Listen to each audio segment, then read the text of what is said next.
Welcome back to episode 220 of the Hockey Cards Gongshow podcast. My name is Josh. I'm here with Troy. I'm here with Phil. Of course, Baba Louie is here too. It's America's dynamic-ish duo.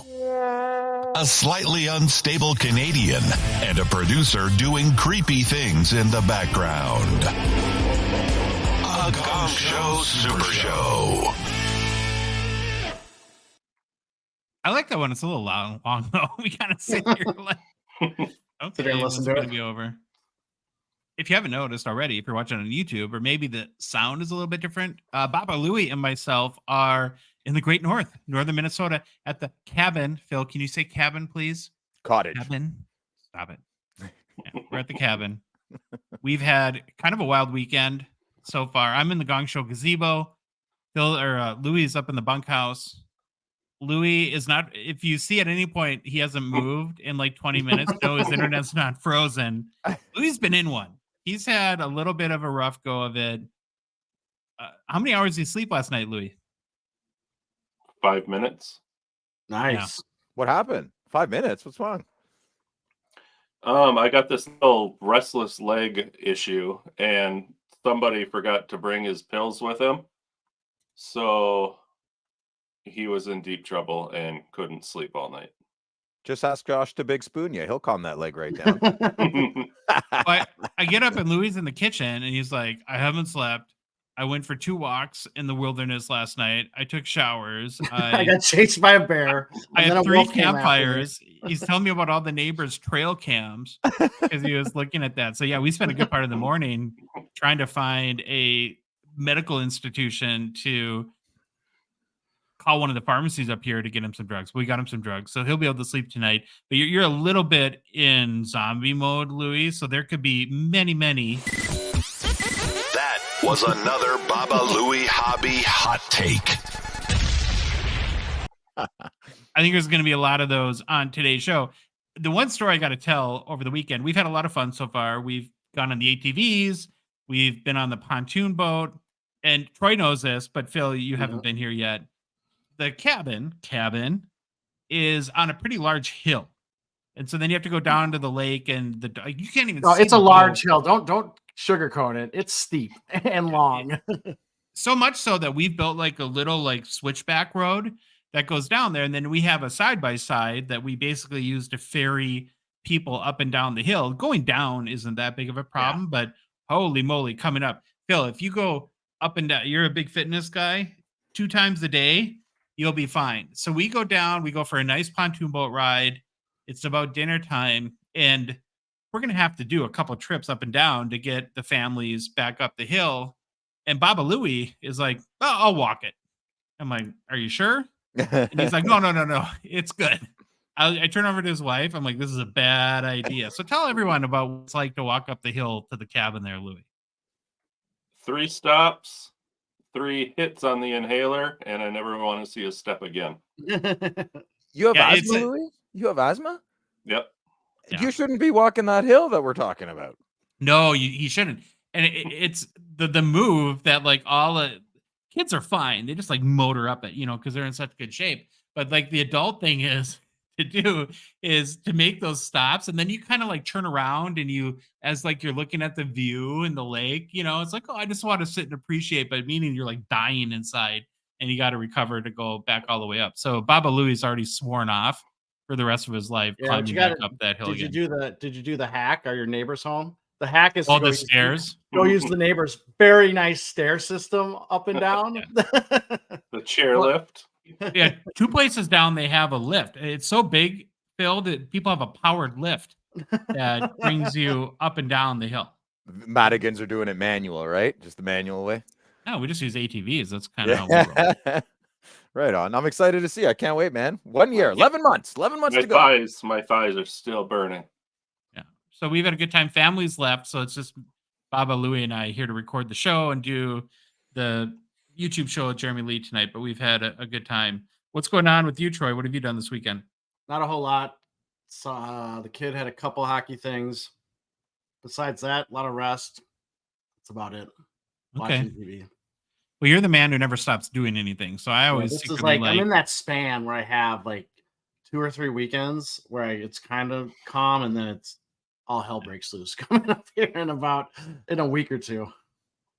And then Phil, our good buddy Phil, who looks amazing, by the way. Now show us you got the sweatbands going on, everything. North Star colors, I like it. Yeah. We woke up this morning. Well, Louis never woke up. Louis never went to bed. I woke up to your Instagram stories where I know you're set up at the Ottawa Card Show.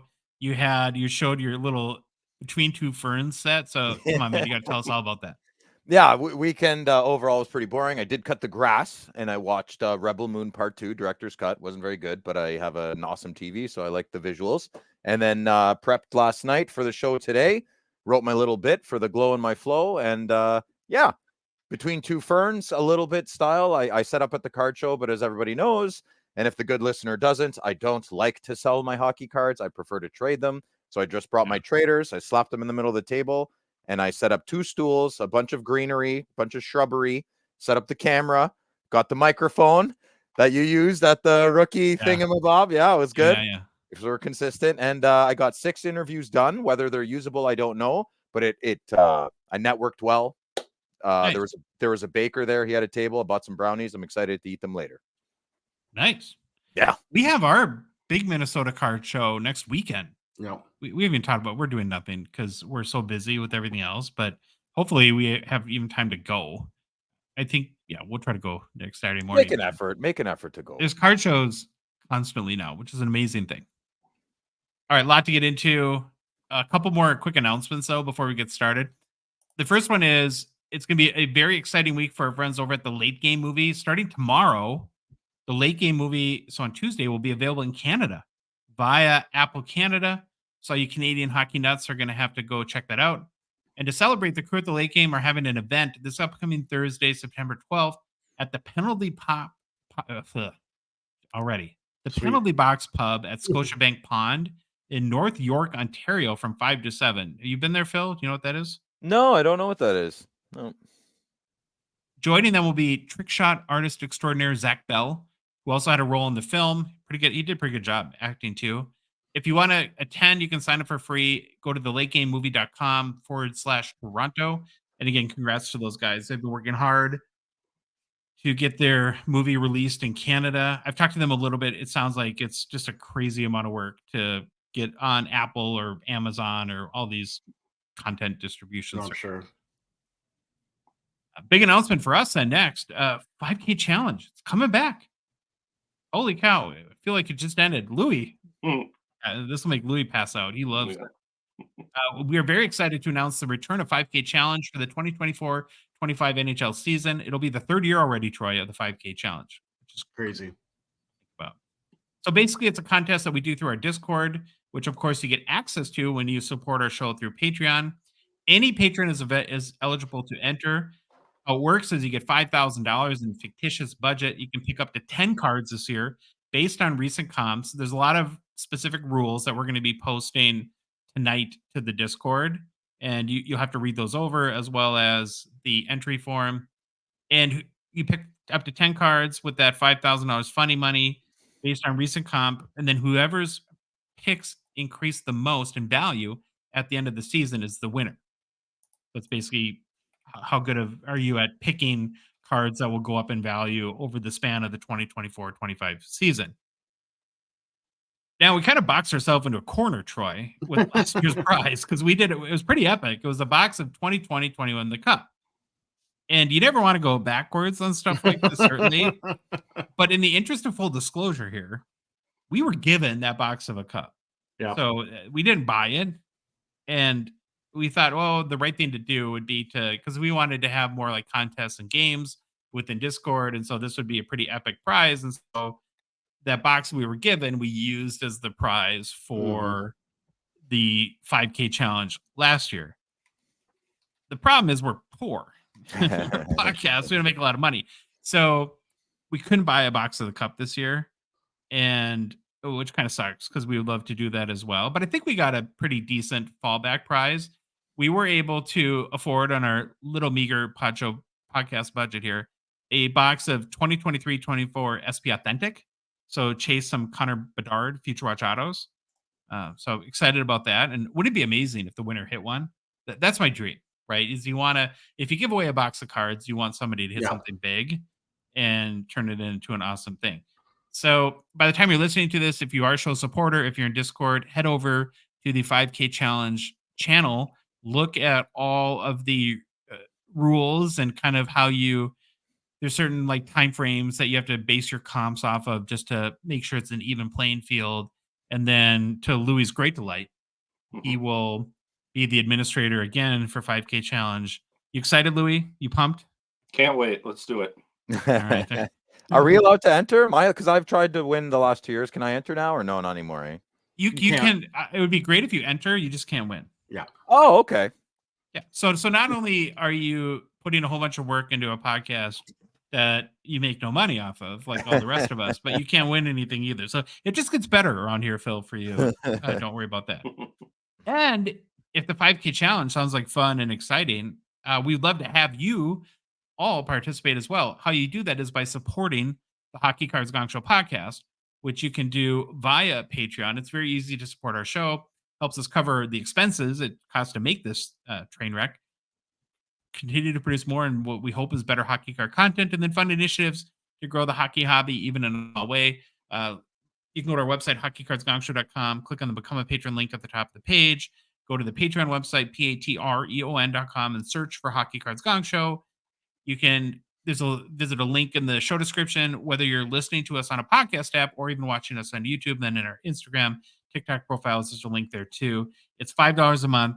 You can join our at a $199 support level tier. You get immediate access to Discord, and then you can go in to that 5K challenge and start to fill out your form. And who knows, you might win a box of 2023-24 SP Authentic and maybe get that Bedard Future Watch Auto. Okay, I'm already tired, Troy. You ready with the game plan? On today's show, we begin with the almost greatest NHL player to wear number 20. Then it's off to Josh's nightmare, which is the hobby Mount Rushmore for the Toronto Maple Leafs. I'm just glad he finished it. He didn't call me saying he's quit. He almost through it, almost quit, but we're going to have it. We're going to do it, and we're going to get feedback, and it's going to be awesome. We then take a look at hobby news. Next, it's our 2024-25 season preview kickoff. And this time we are looking at what is Connor Bedard's upside in 24-25. So that'll be exciting. Next is what puts the glow in Phil's flow. So we got a glow. No poo this time, a glow. And we end the show with the Gongshow Mailbag and any personal pickups.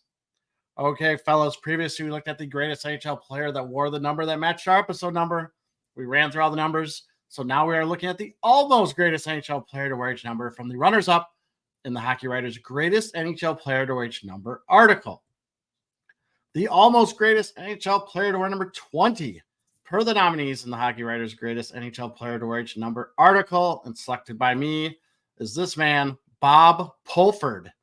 Now, I will be, Phil, I just saw your reaction. I was exactly the same way. I'm like, I have no clue who this is. I don't either. And I'm like thinking to myself, okay, so let me keep going. The other runners up at number 20, Josh, and I've said Josh's name because he'll love this. Again, this is per the Hockey Writers article, was Gary Suter and Ryan Suter.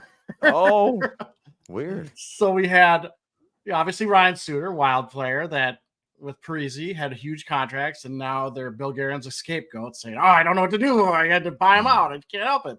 And then Gary Suter was actually Ryan Suter's uncle. And he played a long career in the NHL. Now, and then the greatest player number 20 was Luc Robitaille. No question there. Luc Robitaille, fantastic career. I was almost baffled. I'm like, there has to be another number 20. And then I was like, well, Dino Ciccarelli, Minnesota North Star. He's a Hall of Famer. Good call. Yeah. Well, I think so. Ciccarelli only wore 20, I think, with the North Stars. And then the last half of his career is 22. And I think at times, it looks like the Hockey Writers say they do that. They like gave weight to how long they wore the number. Sometimes it seems like they don't. Like they'll put people on numbers I don't agree with. But in the runners up, I chose Bob Pulford over Gary Suter and Ryan Suter. Ryan Suter I just won't do because he's the marshmallow thrower. I'm scorned by him. Yes. What does that mean, marshmallow thrower? He's got a soft shot? Yeah. Yes. Yeah. So Troy and I, he was there in our heyday of having wild tickets. Yeah. And honestly, the puck, like when he would shoot it from the blue line, like floated and like stopped and took a break. So it was like it was going up our hill here at the cabin. Like it had to catch its breath. Yeah. And we always call them the marshmallow thrower. And honestly, and Troy has it at home too. Yes. Well, one of the best gifts we've ever gotten this show is a Ryan Suter card that a kid actually took and glued marshmallows around the border. That's awesome. It's so amazing. Love it. We'll definitely cherish that. Going back to your point though about the number 20, it was last show, number 19, where there was like 48 Hall of Famers and then you get to 20, and it's like I've never heard of Bob Pulford in my life. I just got to be honest. Neither did I. I've said this before with guys. I'm almost a little embarrassed. I haven't heard of him. No, I haven't either. I'm in Ottawa. I don't, but that doesn't mean anything either. Who knows? Yeah. Well, here we go. Here we go. Oh no. Okay, go. I was just gonna say this show has definitely cured us of any embarrassment because true. On every other thing that comes out of our mouth, we should be embarrassed by. True. Okay, let's go. Bob Pulford, left winger, born in Newton Robinson, Ontario, Canada. Not a real place. I didn't look up how that town is. That named after someone? I'm just Newton Robinson. It's north of Toronto. It's north of Toronto, I believe. Okay. So I didn't look it up, but then he grew up in Weston, Ontario. I don't know what that is. Probably west, further than east. I think on the East Coast. It's on the East Coast, Troy. Pulford played 2 seasons of junior hockey with the Toronto. I just forgot to put the name of the team, probably the Marlboros of the Ontario Hockey Association Junior A, where and the Marlboros won back-to-back Memorial Cup titles in 1955 and 56. He joined the Maple Leafs then in 1956. Hey, Phil, Troy, has there ever been any sort of level, and I know I've looked it up and there is like a meaning behind it, but the fact that Marlboros are so synonymous with cowboy killers, is it just me that thinks that it's really every time you mention the Toronto Marlboros that it seems a little weird for kids to be, and I know it's like some sort of like English manner sort of, it's not like cigarettes, but Josh, I'm going to throw you a bit of a curveball. I don't really know what a Marlboro is. That's what I was thinking. Do they have those? They don't have those in Canada, probably. I don't know what that is. So it's like the huge, I remember going to the Metrodome back in the days for Twins games, and there would be a huge, Marlboro cigarette sign in the outfield. Yeah, they were like the most iconic cigarette brand in the United States, and so they were known for their Marlboro Cowboys. Yeah, and there was this. Louis, you can chime in here too and come on if you know this better than we do. But these guys were like they became stars and they all got cancer and died. Yeah. And so they call Marlboro cigarettes cowboy killers. Oh, I get it. Okay, that's pretty cool. So did I leave anything out, Louis? No, I just wanted to say hi. So it's an a Marlboro isn't actually a cowboy. It's just the association with the cigarette. I don't know brand. It's the brand of cigarettes. That I know. But I didn't know if Marlboro was an 1800s term or a John Wayne thing or. Yeah, you guys are like Parliaments. That's your cigarette brand, right? I was a Belmont Milds guy in Des Maurier when I smoked back a long time ago. Quit 11 years. Good for you. Thank you. All right. Well, that's our tobacco. Yeah. For the day. That's a Mad Men episode. Where's my brandy? Kids, any kids listening to this? Anyone? Yeah, don't smoke. It's horrible. All right. Pulford played in 1,079 regular season NHL games over a 16-season NHL career. Pulford played 14 seasons with the Toronto Maple Leafs. He would then play his final 2 seasons in the NHL with the Los Angeles Kings. Here's the thing. We don't know about him. He's in the Hall of Fame. He's a 4-time Stanley Cup winner, 5-time All-Star Game selection. Now, when I say Hall of Fame, it's part player, but it's part he had a lengthy, let's just say, administrative front office career after hockey, which I think also helped him get in. But for his career, 281 goals, 362 assists for 643 points. Pulford made the playoffs in 10 of his 16 NHL seasons, compiling 25 goals, 26 assists for 51 points at 89 NHL playoff games played. Best regular season of Pulford's NHL career from a point standpoint was his 65-66 season, where Pulford had 28 goals, 28 assists for 56 points in 70 games played with Toronto. That might be the lowest we've had total for one of these guys. I don't know if someone probably remembers. Oh, this guy had 35. Remember? But Listen, who doesn't have a cup? Right? Like every 6-time Stanley Cup. I've never heard of this guy. And if you're his nephew or great, I'm sorry. We're not. I'm sorry. I'm sure he's a fantastic human being. Who does? If you don't have a cup from back in the day, who doesn't have a cup? Yeah. So I really, I don't know what this says, but reading up on this guy and trying to find just information about his playing style or anything, couldn't find it. Like, and not like I went for 5 hours looking for it, but I looked around enough, and the only thing I could really find is Gordie Howe stated that Pulford was one of the greatest headaches because of his great forechecking ability. Pulford was an outstanding penalty killer, registered 4 20 or more goal seasons. He ranks in the Maple Leafs top 10 in goals, points, and games played. I did look all that up. He's like number 10 in goals. I want to say 10 in maybe points or games played, one of those, and then 7 in the other one that I didn't mention. But yeah, so he is in the top 10 for the Maple Leafs for goals, points, and games played in a career with the Maple Leafs. After retiring, this is where I figured I should have known about him maybe, but after retiring, Pulford would be announced as the head coach of the LA Kings for the 72-73 season. He would then coach them for 5 seasons before leaving to become the coach and GM of the Chicago Blackhawks in 1977. In 1990, Pulford was promoted to senior vice president, but would then take on GM duties again from 1992 to 97, 1999 to 2000, and from 2003 to 2005. On October 11, 2007, Pulford was named vice president of Wirtz Corporation, which is the parent company of the Chicago Blackhawks. And that's WIRTZ. I think I said it right. I'm not sure. But yeah, so he was, coached the head Kings, and then he becomes GM of Chicago and then a senior vice president, but then goes back and forth between being GM 3 different times because I don't know if he just didn't like what there was going on there. But yeah, it's really interesting. And so he's got a 30-year front office career along with his playing career. So all that added, because I think he was 1991 maybe when he made the Hall of Fame, but we'll go with. I'm embarrassed. I know that's the thing. Yeah. I'm like, I should know who this guy is. Why don't I know this? So I felt embarrassed. But you know what's kind of embarrassing about this? I should have mentioned this a minute or two ago. But when you were going through your spiel about who the runners up were, I saw in the notes Luc Robitaille, and I wasn't really reading. And I'm like, ooh, Luc Robitaille. That's cool. We get to learn about him today. And then I read that he was the original greatest player. And that's like, ooh. Yeah. I obviously do not remember anything on our show ever. I can't remember any 20. Like Sylvain Turgeon is the only player I know who wore 20. I'm glad you said Dino Ciccarelli. That's a good one, but yeah. I don't know anybody else. I heard that because I was the North Stars. I was numbered. I love Dino Ciccarelli. And then he got in trouble and was in Toronto where he started whacking people over the head with a stick, and they arrested him. Wasn't that McSorley? Not both of them. No, Dino did. I know Dino did. Oh, really? I don't know if it was in Toronto, but then we won't get into the other Dino Ciccarelli stories. All right, Bob Pulford. Nickname, boy, I don't know if you'd have this nickname nowadays. Pulley, Pully. I get it. That's his last name, but might not have that anymore.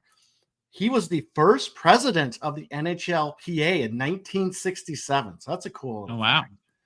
And he also won the Jack Adams Award in 1975. If you don't know what Jack Adams is, it's for the best head coach of the season. We just asked the executive director of the NHLPA about hockey cards. That'll come out soon. Nice. Yeah. Very cool. Okay, that's all I got for fun facts, man. I was struggling. But he does have a very cool hockey card. Here's his rookie card if you're watching on YouTube. 1957 Parkhurst. Now in TCDB, it says the number is T4. It's actually, there's like 2 number 4 cards in the set. One was Toronto. The other was Montreal. So there's 2 teams. So he's the Toronto number 4. It's Bob Pulford rookie card. Very cool looking card. I'm not sure I like the skate getting cut off. If you're watching on YouTube on the bottom left, that's kind of weird, but there are no PSA 10 copies of this card. The highest graded copy of this card is a PSA 9 with 2 graded at that grade. Total graded copies of this card at PSA is 140.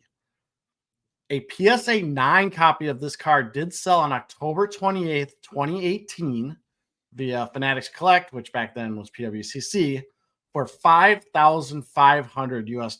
Ooh. That makes me want a 10 to get graded and go for sale because I would love to see what that would go for. That would be crazy. It's a lot of cash. Yeah, that's not a set collector. That's a collector. Yeah. That's a Or a card PSA collector. registry guy who's trying to Yeah. compete on that. So I would love to see a 10 at some point, but there are obviously none right now. And who knows? Who knows how many 57 Parker's packs or cards are just floating around. When the grading stops the quota, though, you'll get some 10s out there. True. The most recent sale of any PSA graded copy of this card I could find was a PSA 3 that sold via eBay, verified in Terra Peak, on April 24th of this year for $125.39 US. So there it is, Bob Pulford. Now we know a little bit about him. Good job, Troy. How many left now? 2, 3? We should have 3. Okay. Oh, wow. What? Isn't there up to You got to remember 99? we started at the greatest NHL player at number 24. Okay. So that's why we're going all the way back around to the almost great. So actually, yeah, 21, 22, and 23 is what's left. So what are you going to do? Troy's after, milked Troy? this for years. I don't know. Second best, no. Second greatest, almost great. No. Well, I'll think. We'll do the top 10 crappiest players of all time. Well, we've had people suggest like do the worst players. But nobody wants to learn about it. That would get old. That would be fun. Yeah, like you know. 2 yeah. But it could shows, be and like then it would who get very old. best hockey card hair or best just random stuff I can think of. There's a lot of good suggestions. I need to go back through a We'll bunch brainstorm. We'll brainstorm. And it doesn't have to be something that lasts like 400 No. shows either. It can be a rotating segment. It can be Yeah. It's Troy's sandbox, and he gets to play. Okay, we got to do No, very I got it. I already know it. Now that you said that, we are going to go into depth and detail on every day with the pup card that there's. No, we're not. No, we're not. We are going to look at the dog, the breed. We're going to learn about this is a golden retriever. If Troy gets to do day with the pup card, then I get to pick my own segments too. Well, let's just say goodbye to our audience now and Okay. thank them for all the years of support because it's going to be over. We got to do a very quick check-in. We're going to end up doing this. Baba Louie, are we alive? Are we still breathing? Are we awake? How are we doing? Still here. Good. Okay. That's it. All though. right. You're swaying. You're moving. All right. Well, I got this really cool chair. You guys can't see it, but It's not even a pretty- chair. He's sitting on a bouncy, like one of those exercise balls. So I told you could get a chair. Do you need some Either way. compression socks so you can like Ooh. walk around? All right. Well, I'm kind of delaying here. Yeah. Procrastinating. Are we there, Madigan? Honestly, I'm not sure I want to do this, and I'm being. I don't think you truthful. should. Let's just skip it. Let's just skip it. This was a nightmare and it was not fun. I'm just going to come out there and say that. And because I know that this is a no-win situation. Like I'm going to get destroyed and I just know it, but I don't care. So we'll just go for it. So we're going to continue our Hobby Mount Rushmore series today. This time nominating the 4 players to be on Phil's favorite team, the Toronto Maple Leafs Hobby Mount Rushmore. We started this whole process in the Atlantic Division, which has a ton of monster teams in it. Holy moly. We've already done Montreal Canadiens, Florida Panthers, Ottawa Senators, Buffalo Sabres, and then last week the Red Wings. These feel like a lot of pressure to get right, and holy cow, like this one was bad. Our goal in this whole endeavor is to determine the Hobby Mount Rushmore for each team, factoring in their production on ice, career length, awards, accolades, meaning to the community and to the fans, but then also the player's hobby market, which adds a whole extra dimension to it. So far, there's been no death threats from the comments, so I guess that's a good sign, but probably change as of tomorrow. And it doesn't get any easier, of course, when we talk about Phil's team, the Maple Leafs. Of course, Toronto is the biggest city for our show, too, so that makes it all the better. So I guess no pressure. Here we go. Please remember, though, postmark all complaints to the attention of Troy. There's a reason that I can't access our Instagram anymore. Yeah, well, we just have to hook that up again. Yeah. At some point, Troy, we need to learn how, because I've heard people just blame producers. And, talking about you, Louie, and they're in the background. Because I think all big shows, that when things go bad, you just blame the producer. Yeah, so for sure. we'll have to learn how to do that. And I was so nervous about doing the Hobby Mount Rushmore for the Maple Leafs that I reached out to our whole hobby network of people that live in Toronto, connected with the Canadian or the Maple Leafs, sorry, Ah, who there know you the go. hobby inside and out. And I said, I need help. Give me your opinions. Who are the 4 legendary Maple Leafs that constitute the hobby Mount Rushmore? And to a person, I got a different answer from every single one. I'm like, oh, this is not good. This is not good at all, right? And a lot of these people are like, oof, this is going to be a tough one, which is fantastic, of course. So I'm going to take a gulp, and we're just going to go to it and see what people think. Okay, the first one to me was I had 2 kind of no-brainers, and Tim Horton not only has his namesake kept Canada's coffee cups full for many decades now, but Tim Horton was a pretty good hockey player too. Plus, you can get hockey cards at Tim Hortons, right? So, I admit I'm biased on this one because as an American, nothing better than going up for the expo and stopping by Tim Hortons and blowing $200 on a cup of coffee, coming back with weird looks from the people when you ask, "Can I get 127 packs of hockey cards?" But it's literally my favorite thing to do. Horton played parts of 20 seasons with the Maple Leafs. In 1,184 games played, he'd score 109 goals, 349 assists for 458 points. Of course, not earth-shattering statistics, but it was a different time, and he played defense too. His biggest on-ice accomplishment is 4 Stanley Cups. Of course, that's pretty good. 3 times was named the NHL First All-Star Team, 3 times an All-Star Team. His number 7 is retired by the Maple Leafs. Also, his number 2 retired by the Sabres. Just a little fun fact there. On the 2017 100 Greatest Players list the NHL put out, Horton was on it. But it's really the hobby tie-in that makes him the obvious choice, in my opinion. And of course, he has got his own cards from when he played. And then, too, I know he's already passed away, of course, and his family doesn't own Tim Hortons and hasn't owned in a long time. Phil, what are you doing? I'm hiding my face while you're talking. I don't want to distract you. Yeah, well, you just did, because I'm like, you look like you're trying to rob a fruit cart or something like that. I don't know. Is that a Wonder Woman? Let's get through this. Let's get through this. It is a Wonder Woman. So you're wearing a Wonder Woman man. Yes, I'm very secure in myself. Okay, yeah, that's fine. Okay, but so his coffee shops are all over, and you get hockey cards there, and I think that's pretty cool. And then, of course, there's also zone cards. Year to date, 1,753 Horton cards have sold per card letter sales history. 35 sales of more than $500 US. Highest selling Tim Horton card of all time is the 1952 rookie. It's a Parkhurst PSA 8 sold for $14,999 US in July of 2021. So we're putting Tim Horton as the first Toronto Maple Leaf on the Leafs hobby Mount Rushmore. Comments, Troy? Is you said that there was 2 that kind of popped in your head. That was one of my 2 also that popped right into my head. So I don't think there's much disagreement with Tim Horton. Phil, as much as we know that you've got some thing with the Leafs, do you admire, respect Tim Horton? Do you drink their coffee? I respect him absolutely 100%, big time. I do. I just have a question. Is it the 100? Are you putting Tim Horton as the number 1 greatest Maple Leaf of all time, or is it the 4 are just tied? No, it's just 4 on the mountain. It's just the 4, and it was one of the easiest ones for me to do before my brain got tied in knots and I, froze up like Baba Louie. No, he's great, man. Tim Horton absolutely should be up there.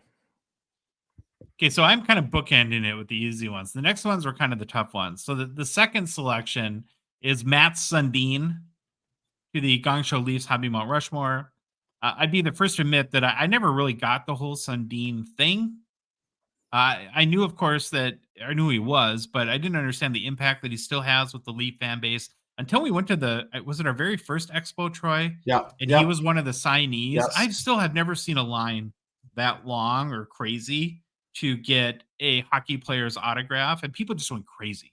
Yeah. When he was there. So it kind of perked up my ears a little bit and got me to pay a little bit more attention. It was truly a sight to be seen, as the kids like to say. No, they don't. But Sundin's played 13 seasons in Toronto. He is the franchise's all-time leader in points with 987. Also number 1 in goals with 420. Second in franchise history in assists with 567. This is pretty impressive. Sundin scored at least 70 points in every season of his career. Wow. I know. That's pretty cool, too. Yeah. In 91 career playoff games, he scored 38 goals, added 44 assists for 82 points. Does not have really hardly any individual awards. He did win the Mark Messier Leadership Award in 2008. Was twice named NHL Second Team All-Star. He's a member of the Hockey Hall of Fame. His number 13 is retired by the Maple Leafs. There's a statue at Legends Row of Sundin in front of Scotiabank Arena. And despite the crazy line for Sundin autos at the Sport Card Expo, I won't say there's like a huge hobby market for him, but it is decent. Since the beginning of the year, 2,404 Matt Sundin cards have sold on the secondary markets per card letter sales history. Only 6 sales for more than 500 US, though, so not much of a top high-end market.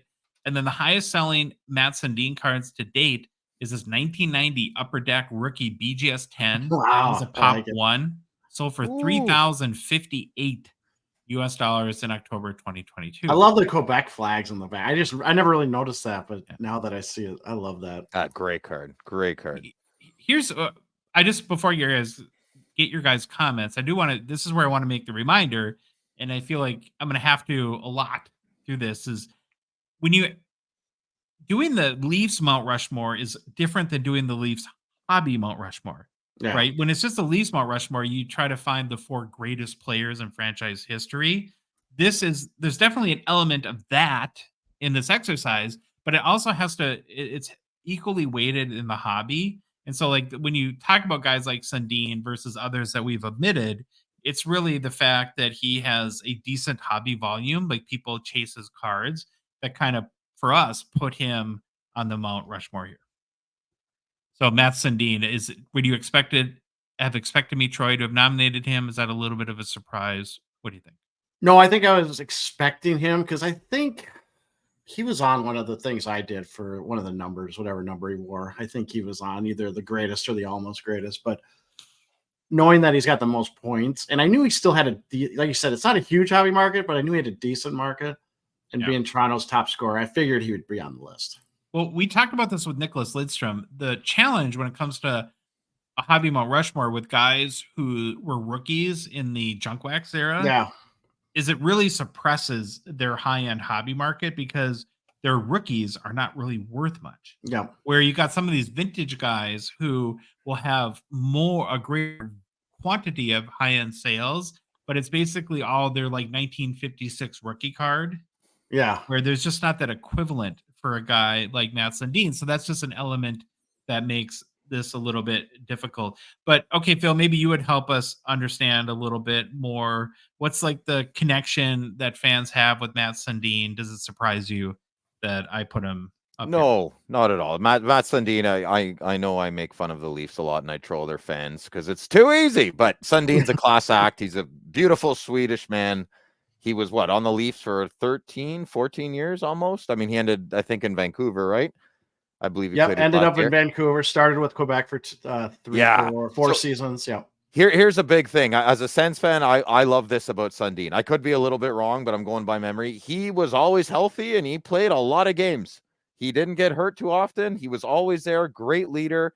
He wasn't really part of the shenanigans. A lot of the reasons I hate the Leafs or strongly dislike hate. No, I'm going to say hate. And he's a class act, man. He's highly respectable, very smart with the play, excellent poise. I have great memories of Sundin.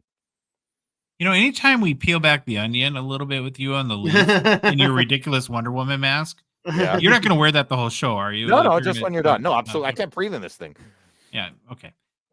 But when we peel back the onion, Phil, there's a lot of Leafs compliments that come out of you. So I think deep down... No. Careful. Listen, I'm prickly around the edges, soft in the middle. So okay. Yeah.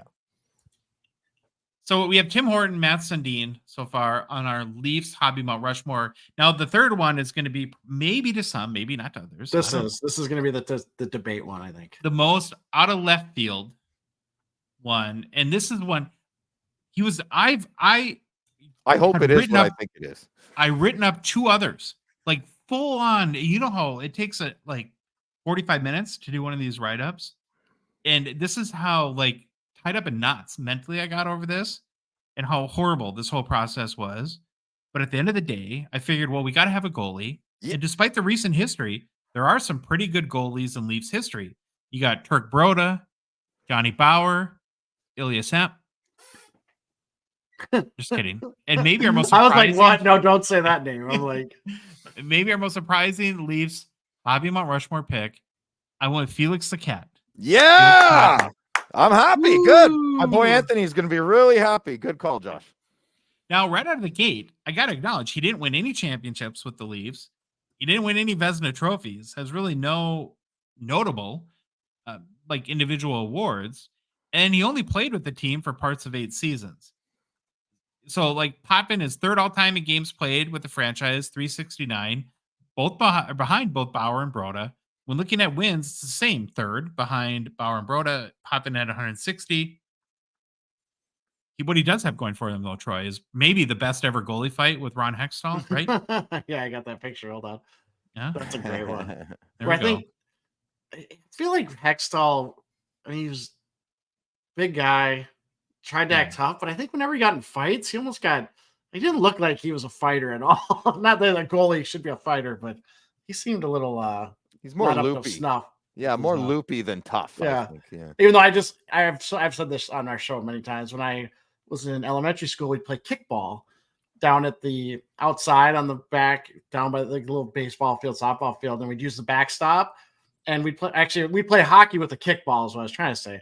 And I would always be the goalie. I'd stand in front of the backstop. There was like sectioned off. Anytime anyone came near me, I'd just club them and push them down and just say, and they get mad. I'd be like, I'm Ron Hextall. That's what he does.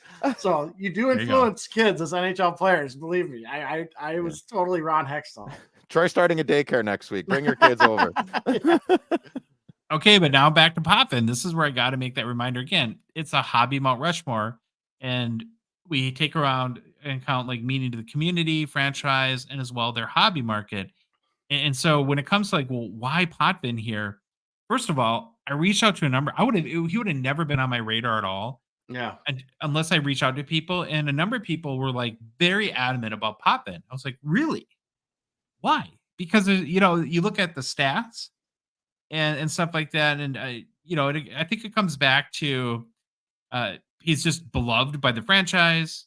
He was very clutch in the playoffs in the early 90s for them and was really part of the group, along with Matt Sundin as well, that had ushered the Leafs back to respectability from their horrible 80s run. And so I think it's really stuck with a lot of fans since then. At least that's what I got to understand over the last few days in doing the research. And, more than anything, what I've learned about Leafs fans is they're desperate, of course, but like we are, or most teams, for postseason success, and will worship anyone that can deliver when it counts the most. And Potvin came up really big for them in playoff games during his career there and has kept the admiration and respect of the fans there. And then there's Potvin's hobby market. And honestly, it's pretty strong. It's much stronger than like Broda or Bauer, which again is probably somewhat of a function of eras because those guys that played a long time ago don't get many cards. But when you look at like sales so far in 2024, 2,414 Potvin cards have sold on the secondary markets year to date in card letter sales history. There's just 917 for Bauer and 136 for Turk Broda. Now, again, does Turk Broda have a lot of cards? No, but it is a indication how active people are in collecting these people's cards. And then when it comes to Potvin too, it's not just goalies. More Potvin cards have sold than some of the other really big names too, like whether you're Dave Keon or Daryl Sittler, Borje Salming. And so I guess that's part of the reason, a big part of the reason why I chose him as the third spot on the hobby Mount Rushmore. There is not much of a high-end Potvin market. Only 5 of the 2,400 plus sales so far this year have been for 500 or US or more. The highest selling Potvin card all time is the 2011 Panini Dominion. Had it stamped, it's a stick nameplate 101. Sold for 1,800 US in November 2022. There's no photo. This is one of those eBay disappearing photo bits, so I don't have a photo to share, which stinks because by the name, it's a card that I kind of wanted to see what it looked like. But yeah, Felix Potvin. So we'll start this time with Phil. Is this shock to you, Phil? No, I'm happy. I'm happy you picked him because he is a hobby chase. And you made a very, very good point. I couldn't put into words. Surprise, surprise. Him and Sundin brought the franchise back to respectability. And I think that's it. You hit the nail on the head right there. That's a very big non-tangible thing that you can present for this case. I think the third pick is fantastic.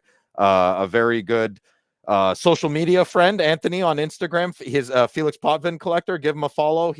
What a collection. Extreme passion, top-notch guy, and Potvin has some really cool cards out there.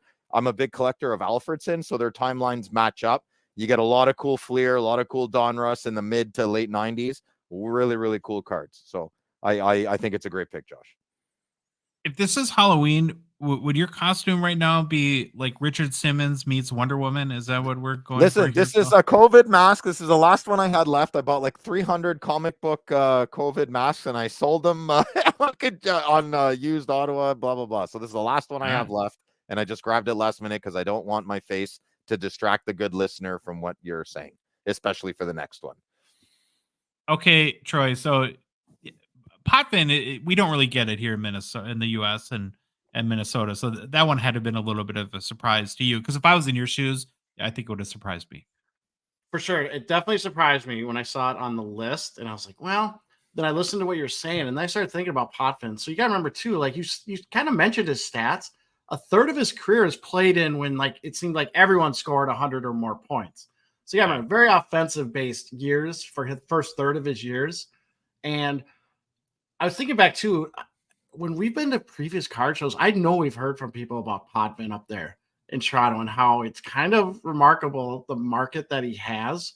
So actually, I can live with Potvin, even though I was thinking about, man, there's other goalies. And I forget Jacques Plante played for Toronto even. I mean, not right away, but with his career, he was there for like 3 seasons. And I was like, oh, if his cards sell for a lot in a Toronto jersey, probably not like Montreal, but yeah, I think you made a very good case for putting Potvin on there. He's a household name up here. He really is. Like maybe I've taken it for granted, but he's a total household name in Canada. Yep.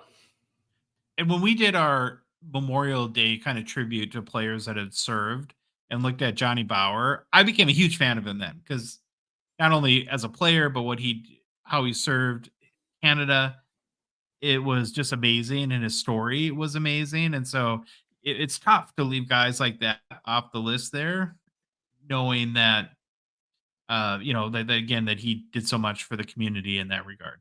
So we got one more left. Okay, I don't know if a mask is enough for you now, Phil. You might. Yeah, I might X out the camera there halfway through. We'll see what happens. It's a hobby Mount Rushmore, and you can't ignore Austin Matthews. Right. In just 562 games played with the Toronto Maple Leafs, Matthews has 368 goals, 281 assists for 649 points. That's good for 6th all-time in franchise points. His 368 goals is already 3rd in Leafs history. He's 26 years old. Unless something horrible happens with his career, there's almost no way that he doesn't lead the franchise in probably goals and points at some point not too far down the road. And you look at his 1.16 point per game average, it's already 1st in franchise history.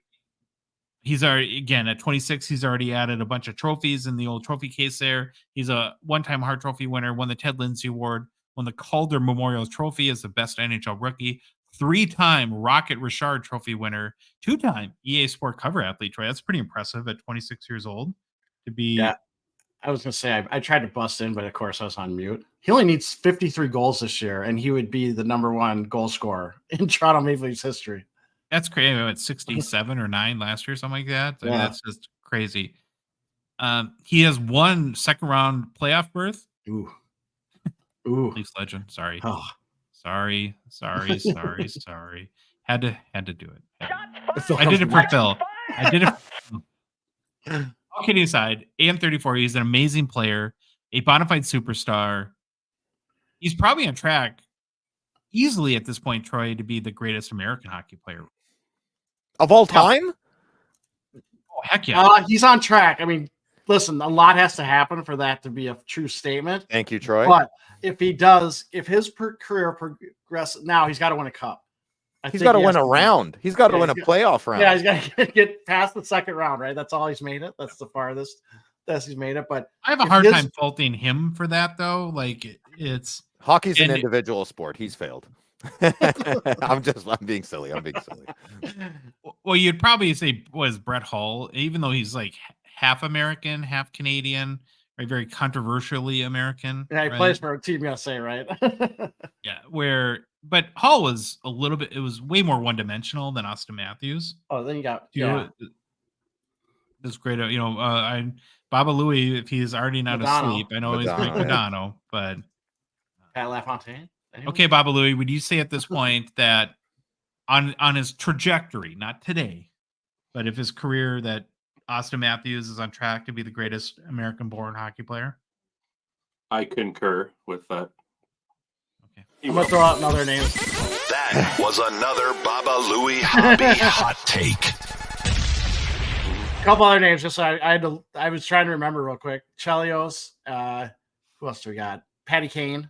So there's some other. Phil's favorite, Phil Housley. Oh God. Yeah. Chelios is your best. Chelios is the best. I love this.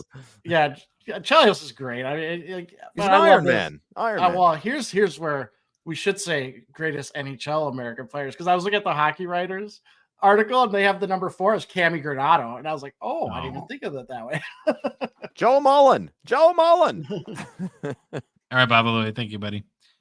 Okay, so and then again, this is a hobby Mount Rushmore, and this is where you can't deny Austin Matthews. Year to date, 14,959 Matthew cards have sold in the secondary markets, including 306 sales of more than $1,000. And then the highest selling AM34 card to date is a 2016-17 The Cup rookie patch auto out of 999, or out of 99. BGS 9.510 that sold for $55,200 in April 2022. So, Phil, you can't argue this one, can you? In all honesty, fairness? No. I respect Austin Matthews. I just don't listen, man. His debut game, he played against my team and he scored 4 goals. I'd like to point out Ottawa won that game, but he did not give me a good first impression. Nobody remembers that. There's my origin story of my villainous behavior. All right, Troy, so if you can throw up the last Mount Rushmore that has all 4. So that gives us, for the Gongshow, Maple Leafs, Hobby Mount Rushmore, Tim Horton, Matt Sundin, Felix Potvin, and Austin Matthews. So, yeah. Now, again, I said we heard from other people that told us this is super tough. I probably have an ulcer. I'm going to be honest after this one. You know, Baba Louie needed medical intervention this weekend. I'm going to need it too. When Jeremy Lee messages you and that he doesn't envy us on this one, it was like, oh, great. And honestly, there's so many great players that were really tough to leave off. And I mentioned, Troy, cool, yes, picture like Dave Keon, just a 4-time Stanley Cup champion. This doesn't have a great hobby market. Yeah. You know, it's hard to. Daryl Sittler this was the toughest one for me. I had him in place of all written out. I had all the pictures were done. I had to redo all the hobby because and then the Potvin thing just got me at the last minute. We have Boris Salming, who's obviously very much loved in Canada and the hockey world, right? He just passed away a year ago. Just passed away. Johnny Bauer, we talked about. We haven't mentioned Wendell. Oh, look at that photo. Yeah, there you go. Wendell Clark and Johnny Bauer are the big ones. I think you'll get some death threats on those. He's our Ted Williams, Yeah. I always thought Johnny Bauer's our Ted Williams. There's Doug Gilmore, who's another one that you could look at that hair. Troy. Crushing that one. And then there's all the old guys like Sil Apps and Charlie Conacher and Frank Mahavlich, right? Had legendary careers. So this one was almost impossible. And it was no fun. And if the rest are like this, I don't know, I might pawn this off on somebody else. That was the hardest one. You did. I was stressed out. Yeah.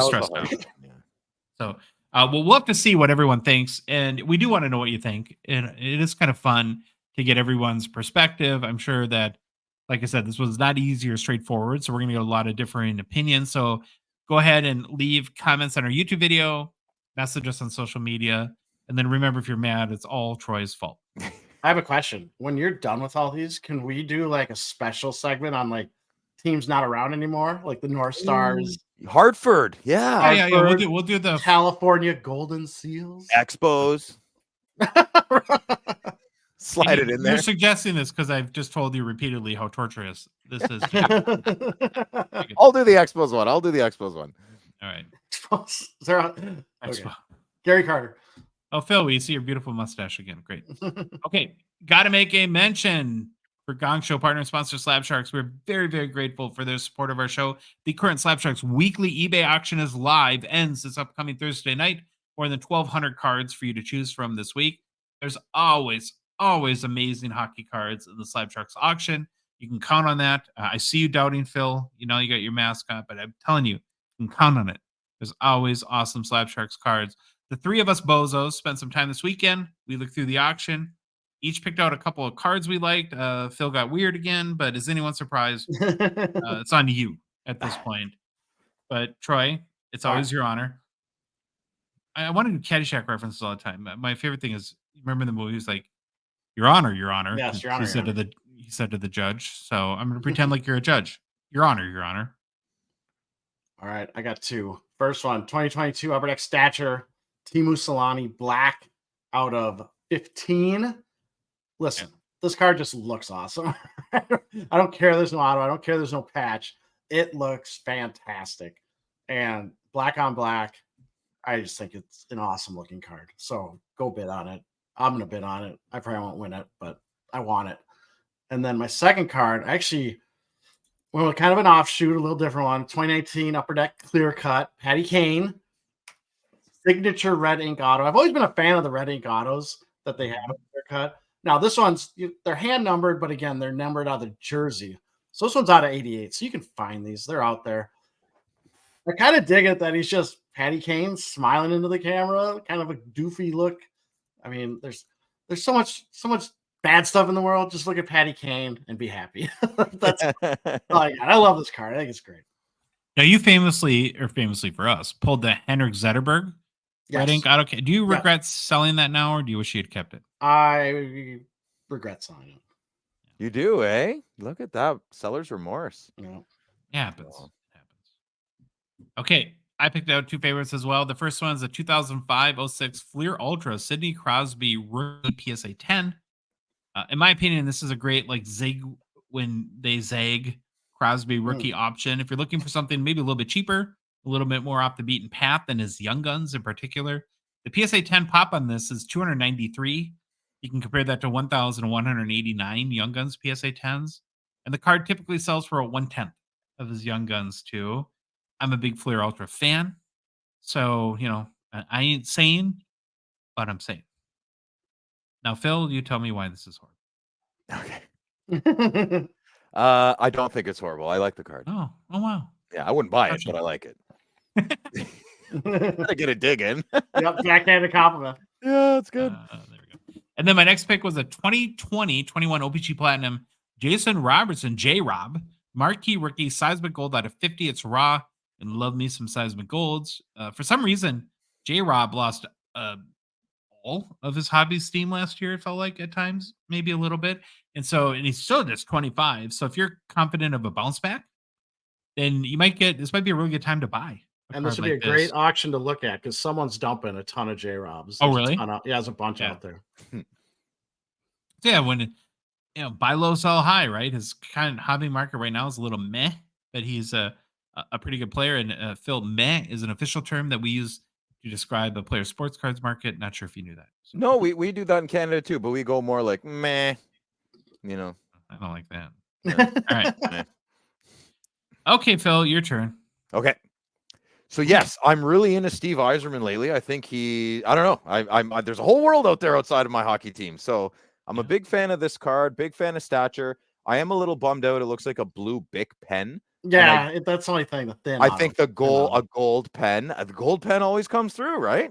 Mm-hmm. I'm still need to meet the person who picks the pen at Upper Deck. I know I'm a broken record, but give me a call. I'll do it for free. Yeah, we talked about these. These were the ones that had really bad surface. That's issues. a 1920, eh? Yeah. But anyways, First beautiful year card. stature. Yeah. I saw a first year in person today, and the auto was a little gunky, but you know what? Still really nice card. Really nice card. We talk a lot about color match cards. Mm. Is there a term like for like complementary? Because I think that the green actually Yeah, it looks really good. complements Mhm. the red of the wings well in this card. Like I like the Yeah. vibe of it. A paint, maybe green is the opposite on the color wheel to red, and they complement each other. I don't Yeah, know. if you ever want, Adobe has a great color site where you can do all the complementary colors, and it's really easy to use. Got to bring back Louis. Louis, you okay? We got to check in. I'm doing great. I got a Louis fun fact. Louis is colorblind. So can you see the difference I here? was, then? yes, I can, but I didn't know that was green until I read it. Really? Whoa, that's pretty Well, How are dangerous. you a hockey card? Are you It's like so well?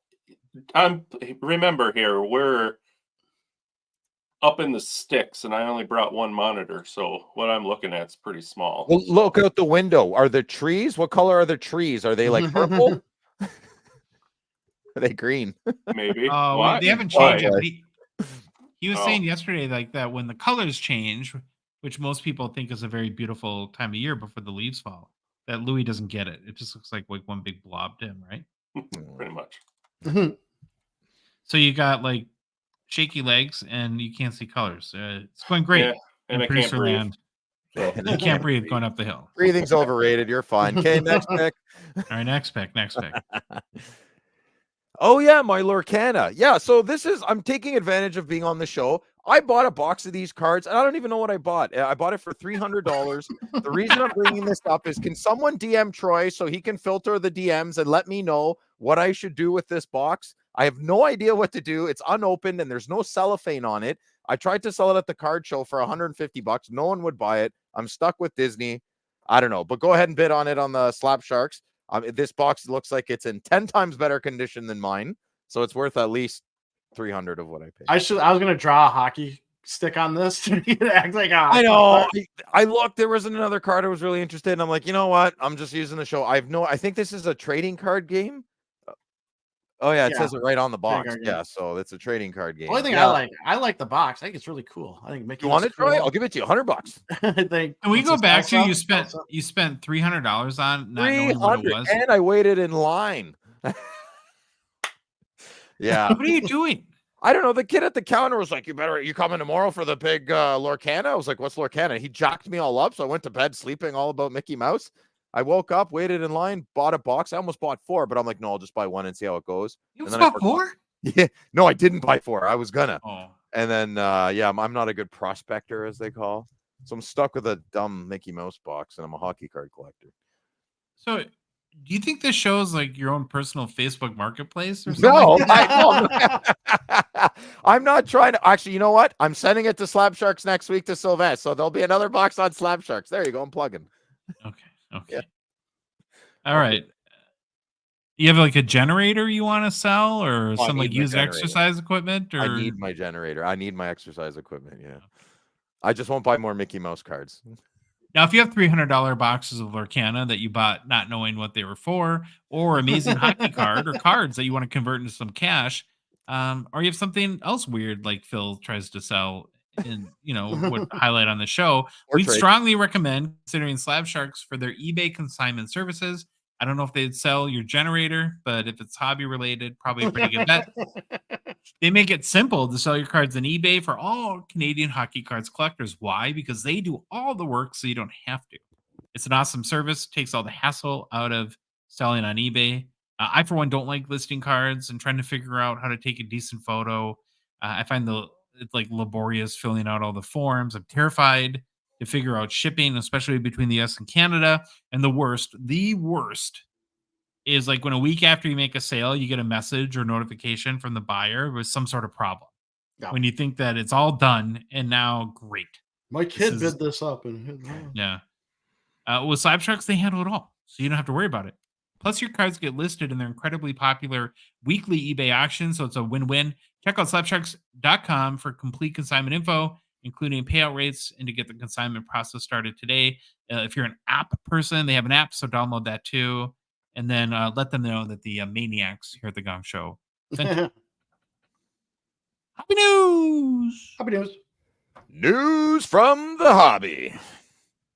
All right, boys. It's been a little bit of a minute, and I just wanted to. So we're going to update the Road to Infinity, where we're tracking the rise of the PSA 10 pop count for the Connor Bedard-based Young Guns to what we think will be stratospheric heights. It's been, I think, 3 weeks, 4 weeks, something like that, since we looked last time. So it'll be interesting to see what's gone down with the pop count on this card while our eye has been off the ball a little bit. Fred, I can tell you're pumped to get back on the horse in the old Road to Infinity. Can't wait. Sitting on the edge of your seat, I'm sure. Okay, boys. So last time we checked in on the Road to Infinity, the Bedard-based Young Guns PSA 10 pop count had crossed the magical, mystical 5,000 mark and had gone all the way up to 5,029 PSA 10s. Thank you. 18th, like 3 weeks ago, I guess. So now, the most important part of this entire exercise is the guessing. We like to guess. Nobody blow it in our show notes. Who will win today? Will it be Troy or Phil? The hobby needs to know. Now, Troy, because you're better looking, we're going to let you go first as it's only fair. What do you think the Bedard Young Guns PSA 10 pop count right now is at? 5,249. You're way over. 5,188. So you guys think in 3 weeks it's gone up like 150 or 200, something like that? I said 188. Okay, oh, sorry. Sorry, Phil. Jeez. It's okay. Okay. Well, here we go. Take a deep breath. Hug a loved one. As of the most current PSA 10 pop reports and certified by the accounting firm Probert, McKinnon, and Marlowe, the PSA 10 pop count for Connor Bedard-based Young Guns PSA 10 is now at, Troy, drumroll, please. All right, where is it? I lost it. I'm not prepared. 5,303. 5,303. Oh. You guys Nonsense. sandbagged it. Who keeps grading these cards? That's an increase of 274 PSA 10s over the past 3 weeks or so. I think that's what we said. So, 11,647 copies have already been graded to this point. GemRate of 45.5%. That's the other thing, right? If you compare to anyone that has still has a higher pop count, like particularly Jack Hughes and Kirill Kaprizov, or even look at like the McDavid Young Guns PSA 10 through PSA, their rates are really high and way lower than this. Like, what's 70% of 11,600, Troy? If he had the same gem rate as Jack Hughes, there would be a crazy amount of PSA 10s at this point. Basically 7,000. So it's slow. It's like a little under 100 a week now. So it is slowing down a little bit, but continues to rise. All right, next story, Troy. It's on you. All right, so let's just say when you have me guess Connor Bedard PSA 10s, probably don't have me look at the pop report from GemRate and do a news story on it. I think I had an idea what it was, but I went under. But here we go. GemRate came out with their August 2024 grading recap, and I am our grading expert. It's always fun to look through this report and see if we can garner any nuggets. I won't say there are many nuggets. It was pretty boring, but there's a big nugget right away. So if we look at overall grading of items. Wow. Overall grading of items was up 5% in August and July and up 17% year over year. There were 1.8 million cards were graded in August, which is a new record, surpassing the previous record set in May 2024. So people are not stopping getting cards graded. It's increasing. Like, this was a record month. Despite all your hobby rants, Phil. Yeah, I know. It only gets more popular. To me, what's going on? Yeah.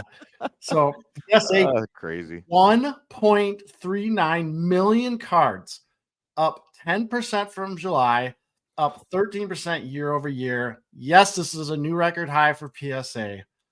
And you do the math, it's like PSA graded over 45,000 cards a day. And I can't remember if I divided that by the number of months, because it's really, I don't know if they work Saturday, Sundays. Probably should divide it by 22, so that number's probably even more. Guaranteed they do. There's always an ad. Listen, I would dive down the rabbit hole. They always have an ad for graders to hire. Always. Does it say work All the weekends? decks. And, Anyone yeah. listening, go look it up. You can in all their locations, they always have an ad ready to hire a grader. Yeah. So absolutely amazing, actually. CGC graded 171,000 cards, which is down 10% from July, but still up 60% year over year. SGC graded 166,000 cards, down 14% versus July, up 40% year over year. And then Beckett graded 65,000 cards, up 19% since July, so good, down 13% year over year. So Beckett, the struggle continues. I think in the GemRate report, they usually put little nuggets, like just like one sentence things, and they're like, we don't know what the catalyst is for Beckett to improve. Like, I don't think anyone does. Like Apple, It's just- Apple brought Steve Jobs back. Maybe Beckett can bring Dr. Dr. back. Is the Dr. James Beckett? He's not don't know. involved with them anymore, is he? I don't know. I have no clue. But Grading expert Troy does not know. I don't know anything. All right. Next slide here. So this is sports cards graded in August. And again, PSA is king with 818,000 sports cards graded. SGC year over year up 42%, CGC up 60%.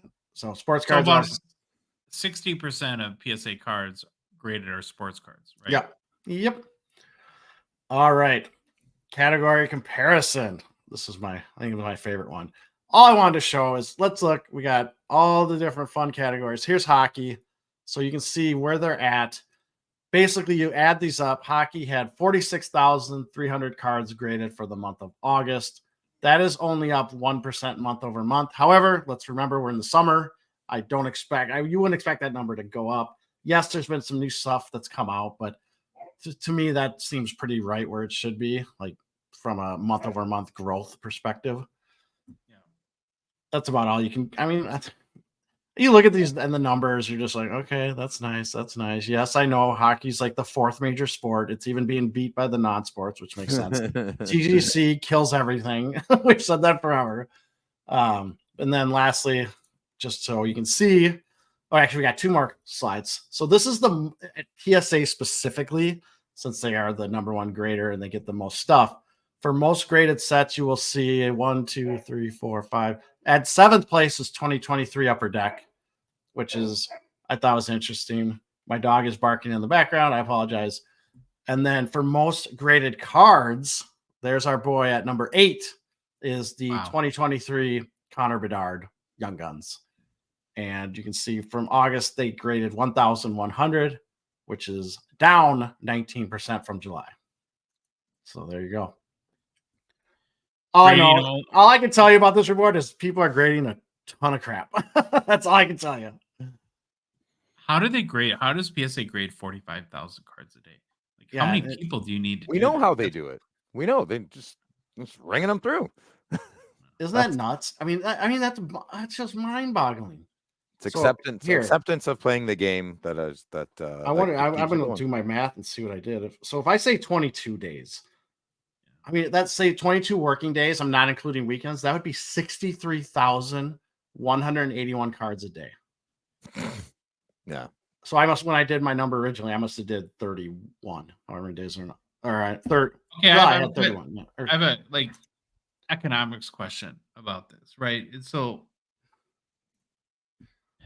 at some point, would it be better for the hobby for PSA to try to be Rolex instead of Timex, or maybe not Rolex, but maybe like a Tag Heuer or something like that? What I mean is not raise your prices so you're grading less cards, but making higher margin on the cards you're grading to because if you think about like how do they double their business?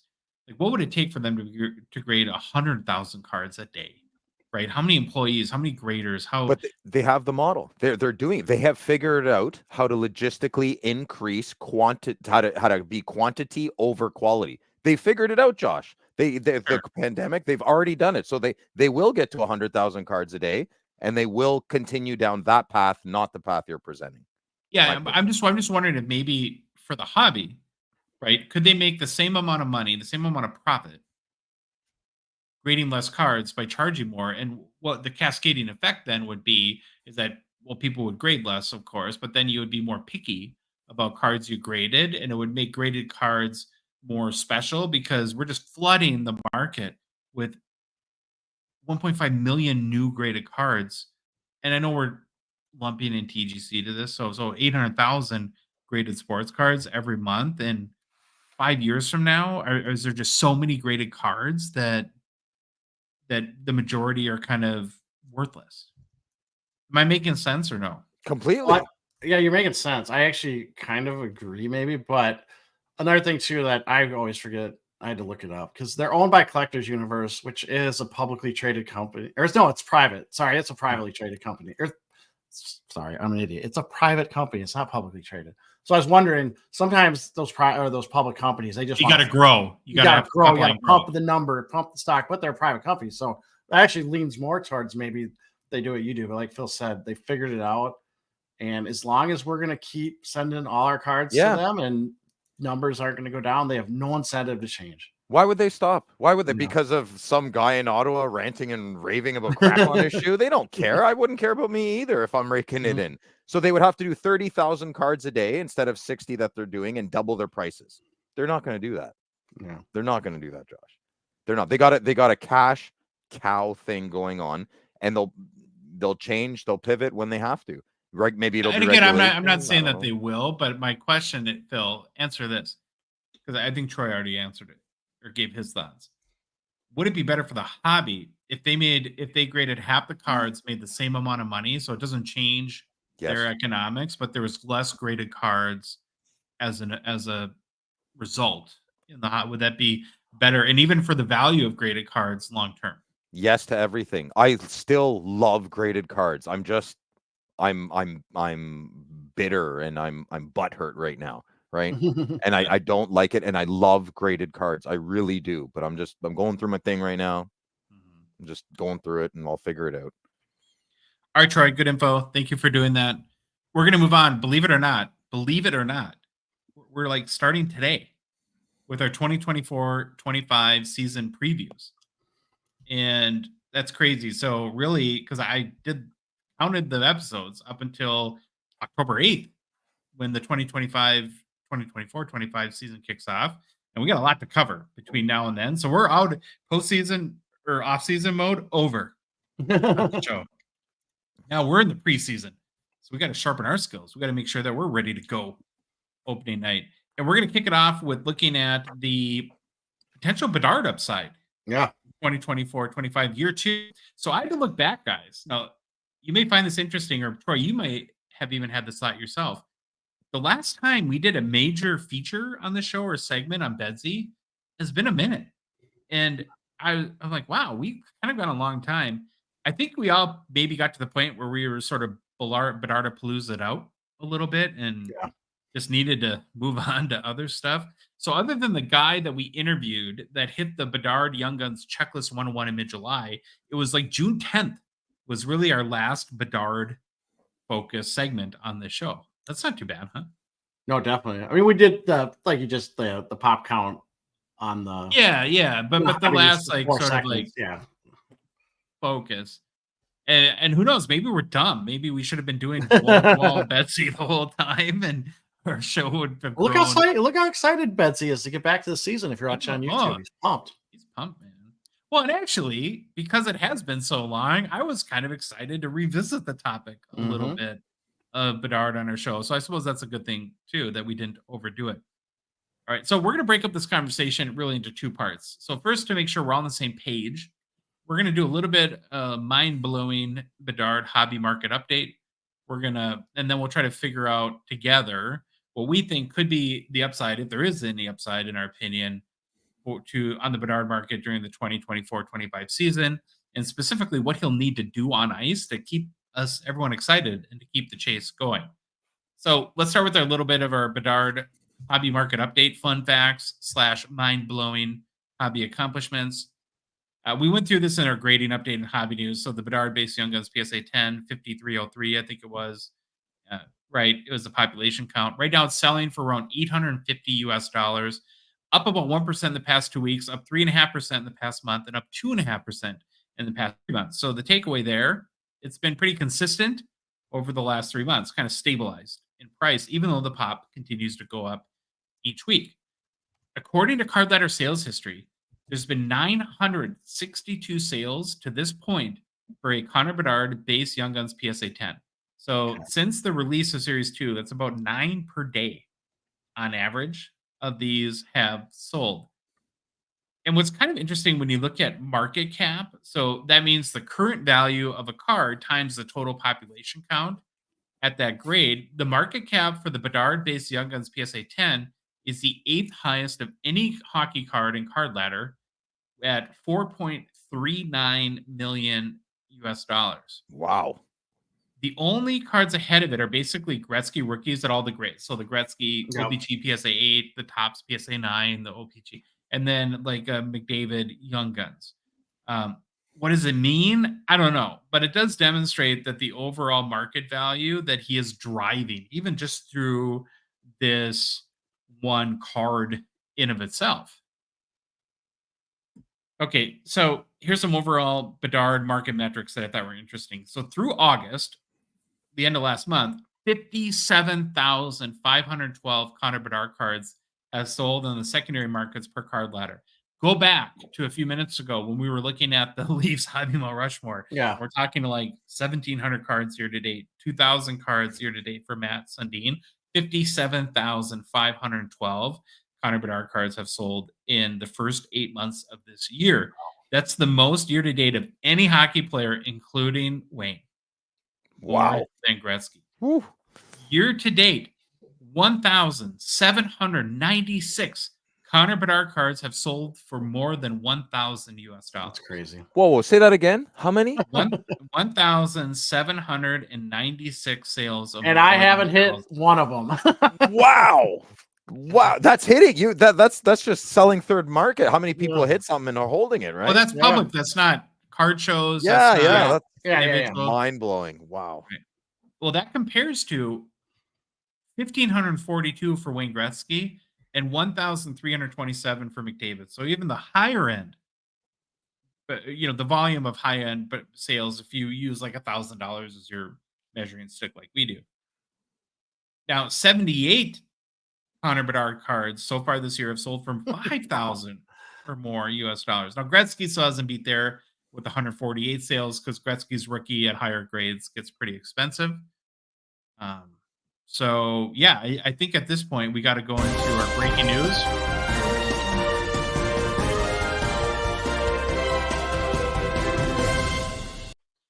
This just in, Connor Bedard is popular. I love it. Okay, now that's sort of the hobby comparison. Let's look at a quick on ice comparison. So in 2023-24, if you all remember, Connor Bedard played in 68 games, broke his jaw. We all knew that. Yep. Scored 22 goals, 39 assists for 61 points. Good enough to win the Calder Trophy. That was 0.32 goals per game, 0.9 points per game. Right, his jaw injury limited his games a little bit. The eye test, though, was pretty good. I don't know anyone that doesn't believe the talent is there that saw him play this year.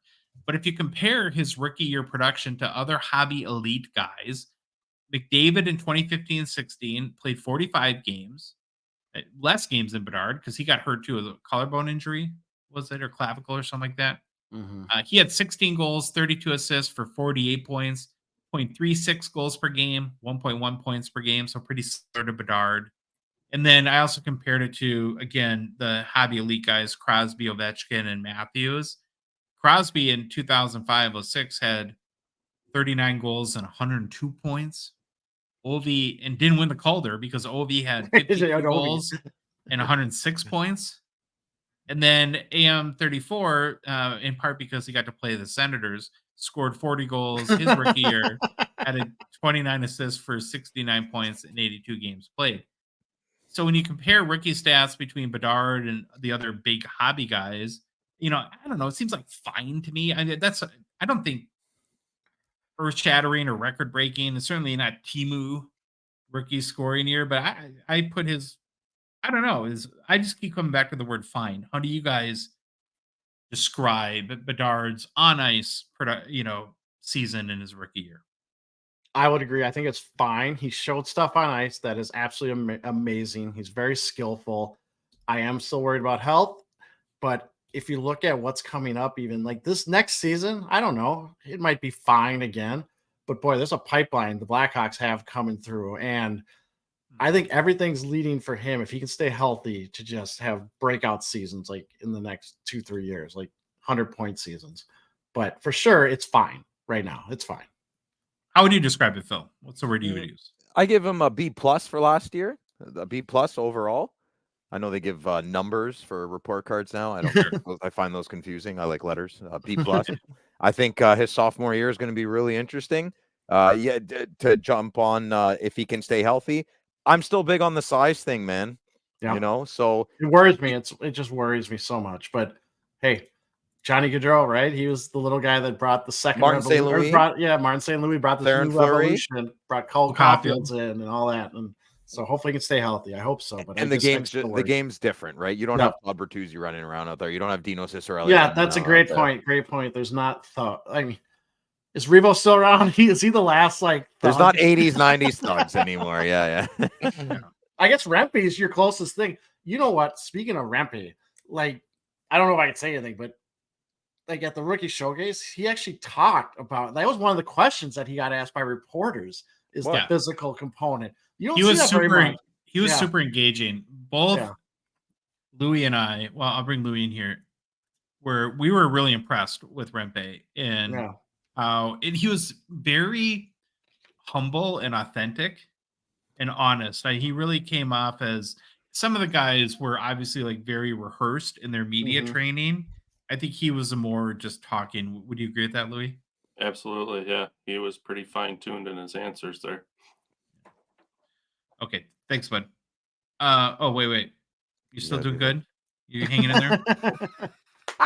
Yeah, I had to move this ball though because I almost fell off it. Josh didn't give you a chair. He gave you a ball to sit on. He didn't want. He didn't want a chair. If you do fall, you're talking about the exercise ball. Okay. Yeah, you know, Troy. If you fall off it, can you please make sure you're on stage so we can capture that? Sure. That's my only request. Okay, so that's kind of the baseline stuff. Now I want to get into the meat of the conversation, the fun stuff here, and talk about what we expect or what he needs to do, what his upside could be this in year 2. I got one more comparison to start kick off the conversation because we haven't looked at this yet.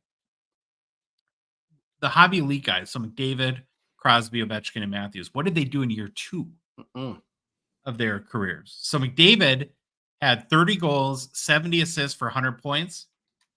Crosby, 36 goals, 84 assists for 120 points. Ovechkin, 46 goals, 46 assists for 92 points. And then Matthews, 34 goals, 29 assists for 63 points. That's it, eh? Yeah. Well, Matthews is a puck guy. But it's better. So, given that context, and we have to factor in that this team was terrible last year, and how many goals did that cost him or assists did that cost him?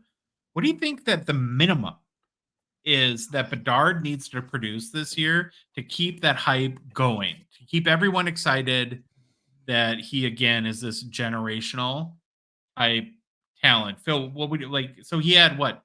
22 goals, 35 plus. So you think 35 plus goals and how many points? Like 80 or more? I think the goals almost like if he got 40 plus goals and kind of sure less assists, I think that'd be okay, like in lower points total. But if he gets 32 goals, he better have like 55, 60 assists. Yeah, that's how I look at it. What do you think, Troy? Well, I think he needs to be a point per game player. That's what I want to see out of him in the second season. Now, I like it. Now, if it's 10 goals with 72 assists, that doesn't really excite me. It's like Gary Curry even really good. Yeah, I want to see him get to a point, but I think the 35, even 40 goals would be a huge boost. But He again, pops I want over a point 40. That's a big statement. Like 36 goals, 36 goals, and 58 assists. That's big. That's honking. That's good. And he had, what did he have? So he had 61, or how many goals last year? I know you 22 in 68 games. So what was he on pace for? Yeah, that's what I was going to do right now. Well, that would have been like maybe 28 or Yeah, 27. 27 goals. Which, no, I mean, that's remember this kid's 18. Like, he's just. Can I ask a controversial question though? Little baby. Why does he get such a pass on? I get all that. I get he's 18.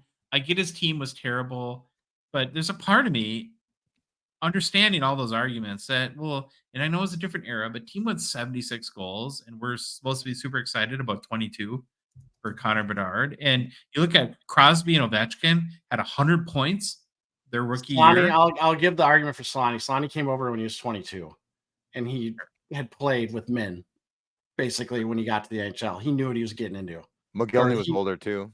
Yeah, so those guys, now the Crosby, obviously generational talents. I just, I can't give you a good reason for why they were so good. Because again, Crosby came in at 18. I had to look it up. I forgot. Yeah, he was 18 at 100 points that's in his first 2 years. Yeah. And concussion. Didn't he have that concussion? I don't know. But here's my point too, and you got to remember, like, as much as we want to discount, or discount sounds too negative. As much as we want to factor in the fact that he's only 18, the fact that he's not on a great team and had no one of note that could help him produce, we're comparing him in the he sells more cards than Wayne Gretzky. and we have to remember that. So it's like, is 35 goals really going to keep him the number one guy in the hobby next year? You're paying for a ceiling though, right? Aren't we paying for what he could be? And I'll say this, I think the talent in this league is 1,000 times more than even what it was 10 years ago. Whenever Crosby came in. When did he come in? 2005. So I think the talent, the analytics, everything is like, I don't know, 10 times better, we'll just say. So I think it's a lot harder for a guy to come in as a rookie and do that as an 18-year-old in today's game. But again, it's a good thought exercise. Yeah. I kind of with you, Josh. I think, you know what? Maybe the little kid should be doing better. What if another rookie this year scores more than him? And all of a sudden it's like, uh-oh. Well, okay, so that's as long as we're like predicting. Do you guys still think that he's not a rookie, but he's still in that prospect category, which rookies fall into as well. So it's a little bit of a larger group now. Do you foresee, or would you bet or guess, or whatever you want to put it, that any of the 2024 key guys, so that'd be Logan Stankoven, Macklin Celebrini, Will Smith, Cutter Gauthier, that they take any of the steam away from Bedard, or are we still thinking that next year is going to be dominated by the Bedard chase? Because a lot of the biggest sets for Bedard's rookie year haven't come out yet. There's no OPG Platinum, there's no Premier, there's no Ultimate, there's no Cup, of course, or SP Authentic has yet to come out. What do you think about that, Phil? I think I'll give you a scenario. Let's say Celebrini gets more points than Bedard this entire year. Bedard's cards will still go higher. I agree with that 100%. Because it's baked in. Like, it's baked in our brains, and humans are dumb. Like, Celebrini could get 15 more points than Bedard, and his cards will skyrocket. Bedard's will still be higher. So you agree with that, Troy? I do. Right when that was coming out of your mouth, I knew what you were going to say. I'm like, yep, I agree with that too. I think Bedard is just the hype and what we've seen so far from the skill. I just think he's going to have that higher ceiling right now. How much of a pass do we give him for being on the team he is? I'm not saying like it's a disaster. There's a lot of players. I like Korchinski. You got the number one pipeline for the Athletic. For the Athletic talent. But that has to factor somewhat. Right? They're not going to make the playoffs this year unless they absolutely surprise everyone. Hey, Joe Sakic got drafted by the Nordiques. it's part of the equation, but at some point you gotta produce. I'm sorry, you just got to. Now, I do give them a pass even this year if they have a crap year from a crap team, but you can only use that excuse for so long. Okay, so if I gave you guys $20,000 and I said you have to index funds. Get out of here, index Vanguard fund. Total Stock Market Index Fund. Put the adult thinking away. We're being kids here. Let's go. $20K. And you have to, quote unquote, invest it into a NHL prospect. So from 2021-22, 2022-23, 23-24, and then now the new rookie class. In your mind, is Bedard the safest bet of No. all those guys, or do you consider him at this point? Because I think that's a key question, right? People want to know is at $850, despite the pop count, despite how much I get, should I be buying Bedard's Young Guns, or should I be spending $3,000-$4,000 on a rookie auto at this point? What is that considered in your mind? Is it high risk? Is it relatively quote unquote safe as far as all prospecting is risky? But I don't know. So Phil, if I gave you 20 grand, you could only put it in one player, a young NHL player. Is Bedard the safest in your mind? No, Bedard is not the safest. Can I pick the safest in my opinion? IMO. So you said 21, 22? Are you saying Shane Pinto? Then we're quitting the show right now. But that's my real answer. Okay, what are you guys gonna do? What are you guys gonna do if he pops in 35 goals this year? What are you gonna do? You're gonna feed me grapes at the chateau? Hey, you gonna rub my feet?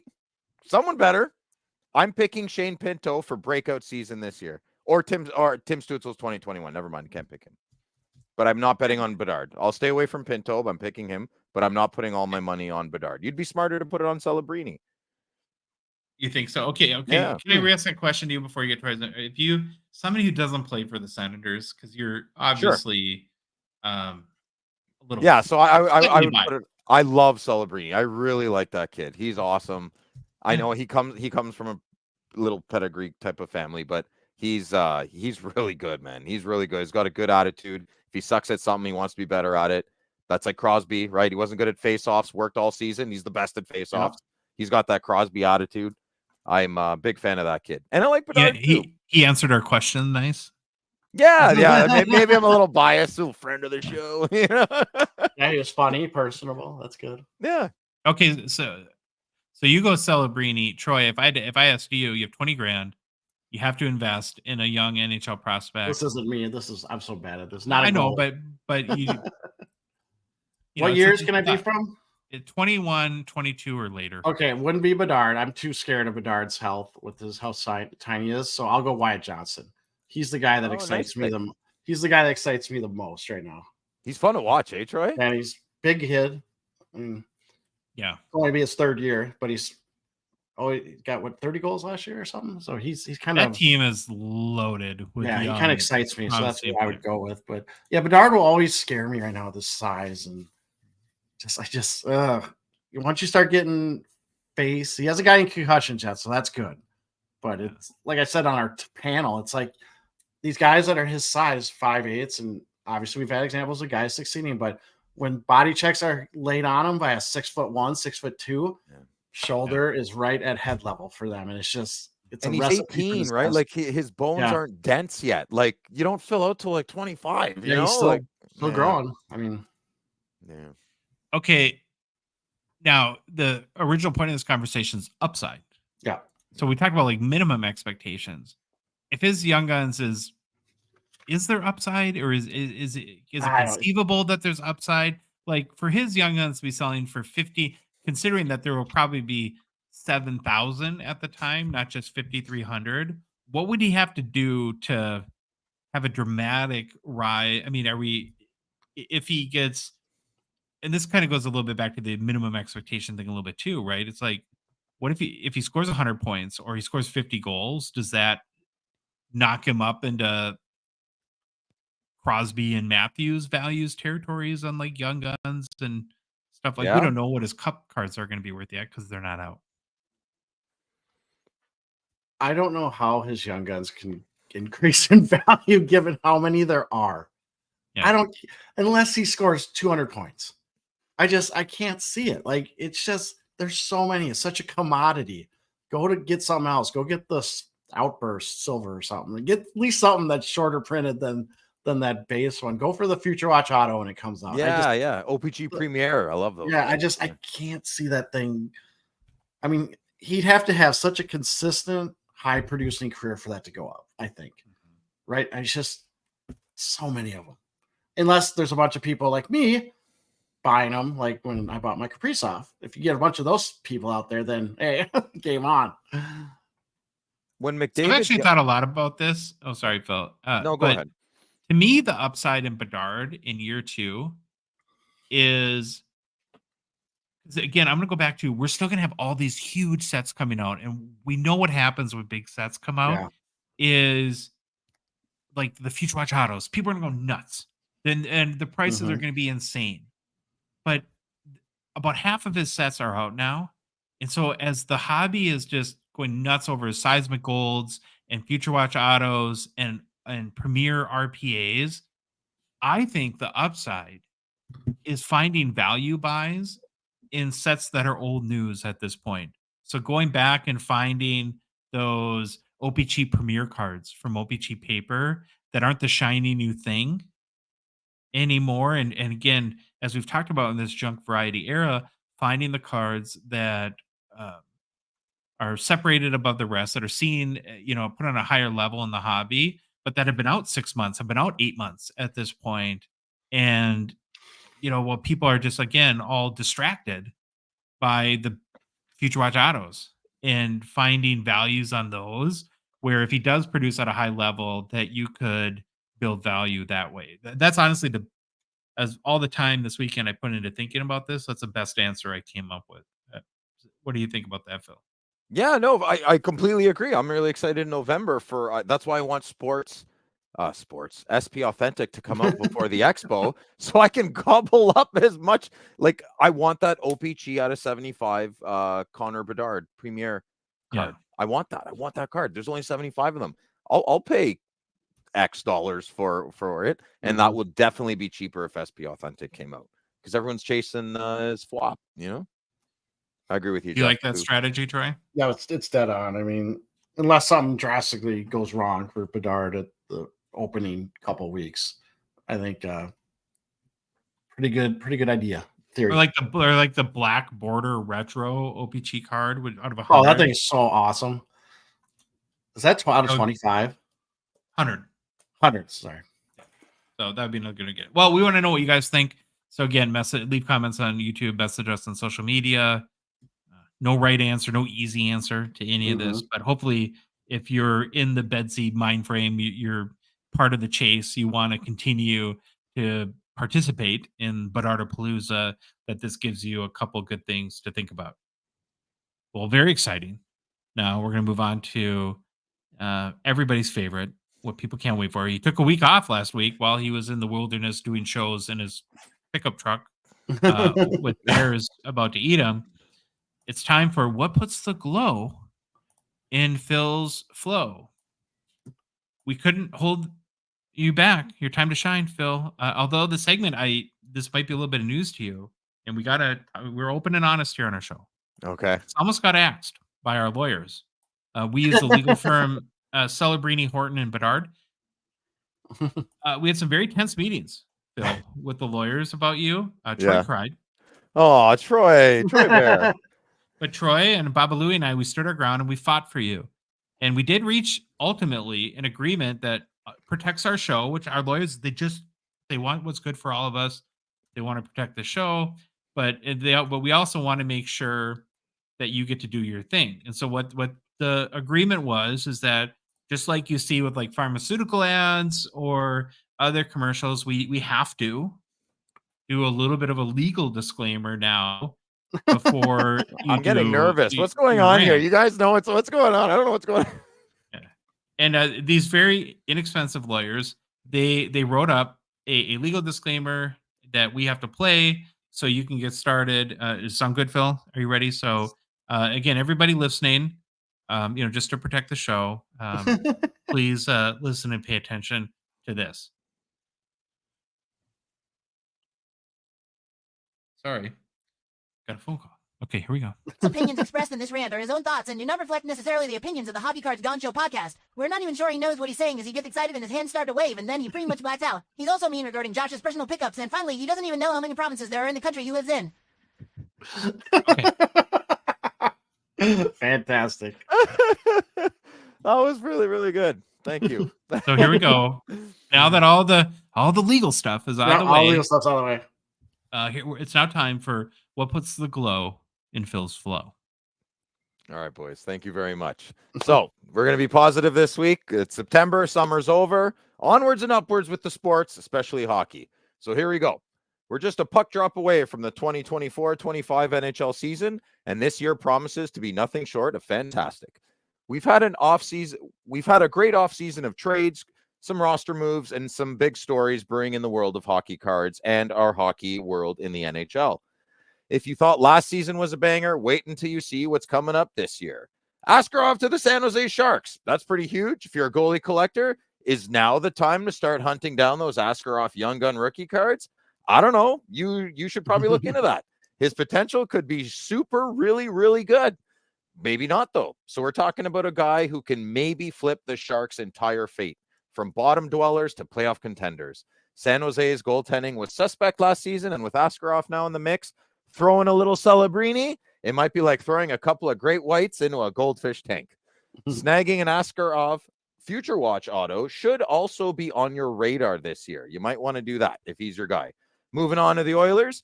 Cody Ceci is out. Not going to lie, no one cares. Edmonton fans might be sweating a bit over this, but I don't think the card community is.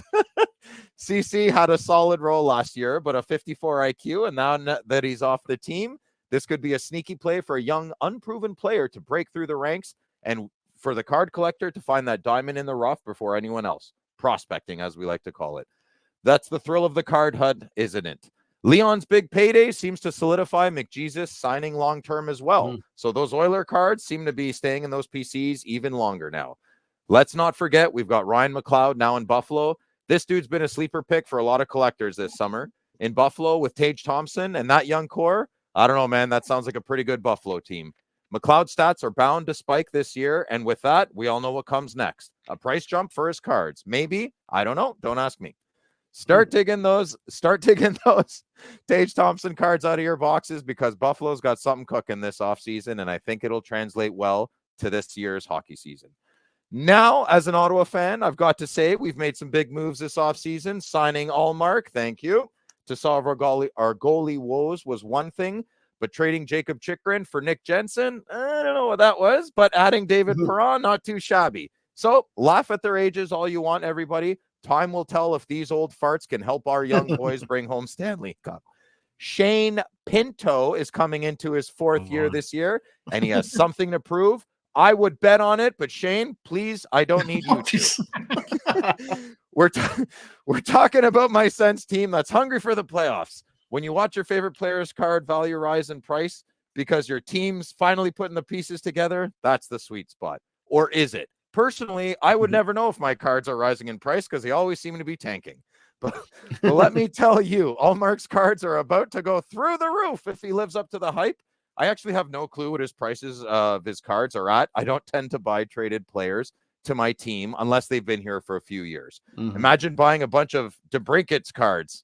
I don't think so. Here we go. Next up, how about Jake Gensel heading to Tampa Bay? Now, that's a little intriguing and peculiar, but not that peculiar because they lost Stamkos. So Gensel replaces Stamkos. I don't know. Got to be a money and term thing, right? Regardless, Tampa needs a sniper to fill in those massive skates from Steven, and Gensel could be their guy. But let's be real. Can anyone replace Stamkos? I don't think so. Lightning fans are pumped. Gensel collectors are pumped. Your boy just landed on one of the league's premier teams. Let's see what happens. You better believe his cards are going to spike when the Bolts start contending. Again, maybe. Remember, I don't really know. This is just for good effect for the glow in my flow. Finally, one of the more peculiar moves in the offseason, in my opinion, Sergachev to Utah. Did not see that coming. Seriously, Utah, who knew they'd be a player in this?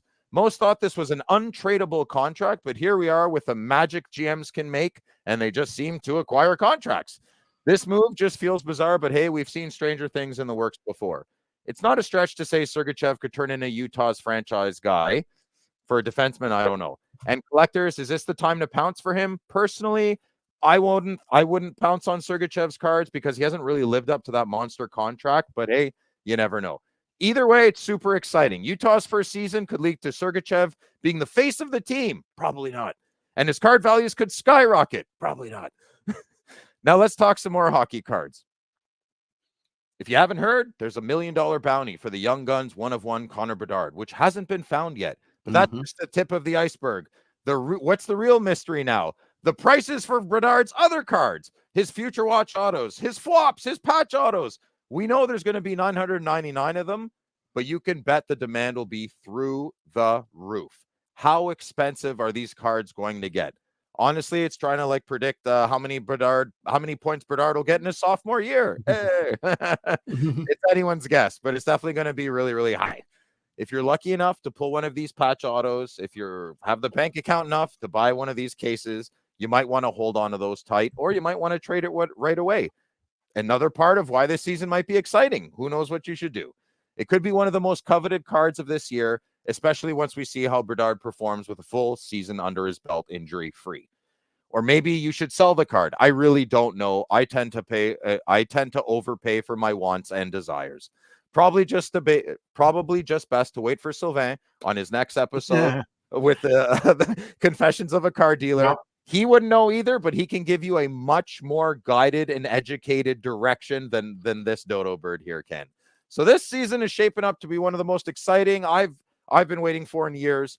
From wild trades to new faces in the NHL, I think the season's about to explode. And for us in the hockey card community, we can be more excited than ever, whether it's about chasing that elusive Young Guns card or riding the wave of our favorite players' breakout season, or finding your future ex-wife at the overpriced sandwich line at the card show, or finding that under-the-radar rookie prospect. The 2024-25 season is going to be an absolute thrill. I'm happy you're all enjoying it with us so far, so buckle up. This season isn't just about the games, it's also about the chase. Let's go, and that's the glow in my flow. There you go. Wow, there you go. I got a question for Phil. Okay. Do you think Nikita Kucherov knows that Steven Stamkos is not on the team anymore?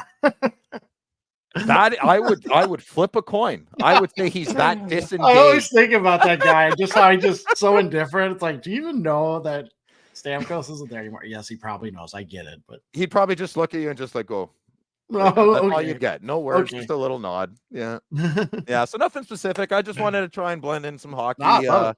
cards. I want to get jacked up for the season, man. You know, feeling good, feeling the vibes. Not to snuff out your glow, but what do you think the percent chance the Senators do not make the playoffs this year is? 50-50. Will you be horribly disappointed if they Yes. don't? Yes, I'll be devastated. Okay. Yeah, I'll be very. But it's only upset. 50-50 though, so it should be like My heart says expected. 100. My objective brain says 50-50, and I realistically, I think 75-25. I'm under promising my heart. I can't have this break. I can't go through this again. I also think we need some sort of show bet here on this whole Pinto thing. I don't know if Sure. Troy's on my side or not, but I don't know what the over-under is on goals. But like if we said 25 goals. Done. I'll bet you whatever you want. $1,000? Oh, sorry. No, like 5? No, money is no fun. Oh, okay. Cook dinner for each other? Would you wear an Austin Matthews shirt at the whole No, spring? I'm not Expo? betting you that. No, I'm not betting that. No, I'm not betting that. I'm not because I wouldn't do it. I wouldn't do it. But Think if Troy had to interview Jules Meloche and he's terrified of doing that, you wouldn't wear the Austin Matthews jersey? I'll wear a Matt Sundin jersey. Really? I would. Yeah. So I was looking at make the playoffs. I was screwed up. I was trying to find the odds on the Senators, and obviously to win the cup, it's like plus 4,000. Think of stuff. You can hammer with questions. The next episode, surprise me. I usually say yes to most things. A Maple Leafs tattoo? No, Josh, come on, don't be outrageous. It's crazy. Well, I can't get you with anything. You're not as like. What do you have pure hatred for something? Yeah, you're easygoing, man. Exactly. So what are you gonna wear? Like, do you want to wear a dress? I'd wear a dress too. I don't care. Oh, here you go, Phil. 44% is basically. I looked at DraftKings. Okay. The odds of Ottawa making the playoffs is plus 125, which comes out to 44%. So you're that's not bad. basically right, 50-50. I mean, close. It's just so much is different this year, and I know my team. Like, I know what you know your wild team better than anybody else, right? I know my team. I'm not going to start defending them. I just think if things click, boys, it's not just making the playoffs. We'll do well in the playoffs. We will. Nothing's different with our team. So Pinto had 20 goals in 2022-23 and 82 games played. So you're really confident over 25. I am so confident. I'll say it. I didn't want to say it. I bought over 40 of his cards on ComC again. Or on, I'm gonna hit. I'm gonna go great. They're just dropped. Nice. I bought them all for less than $5. You're crazy. Add a zero on that, boys. That's gonna be a $50 young gun within 2 years.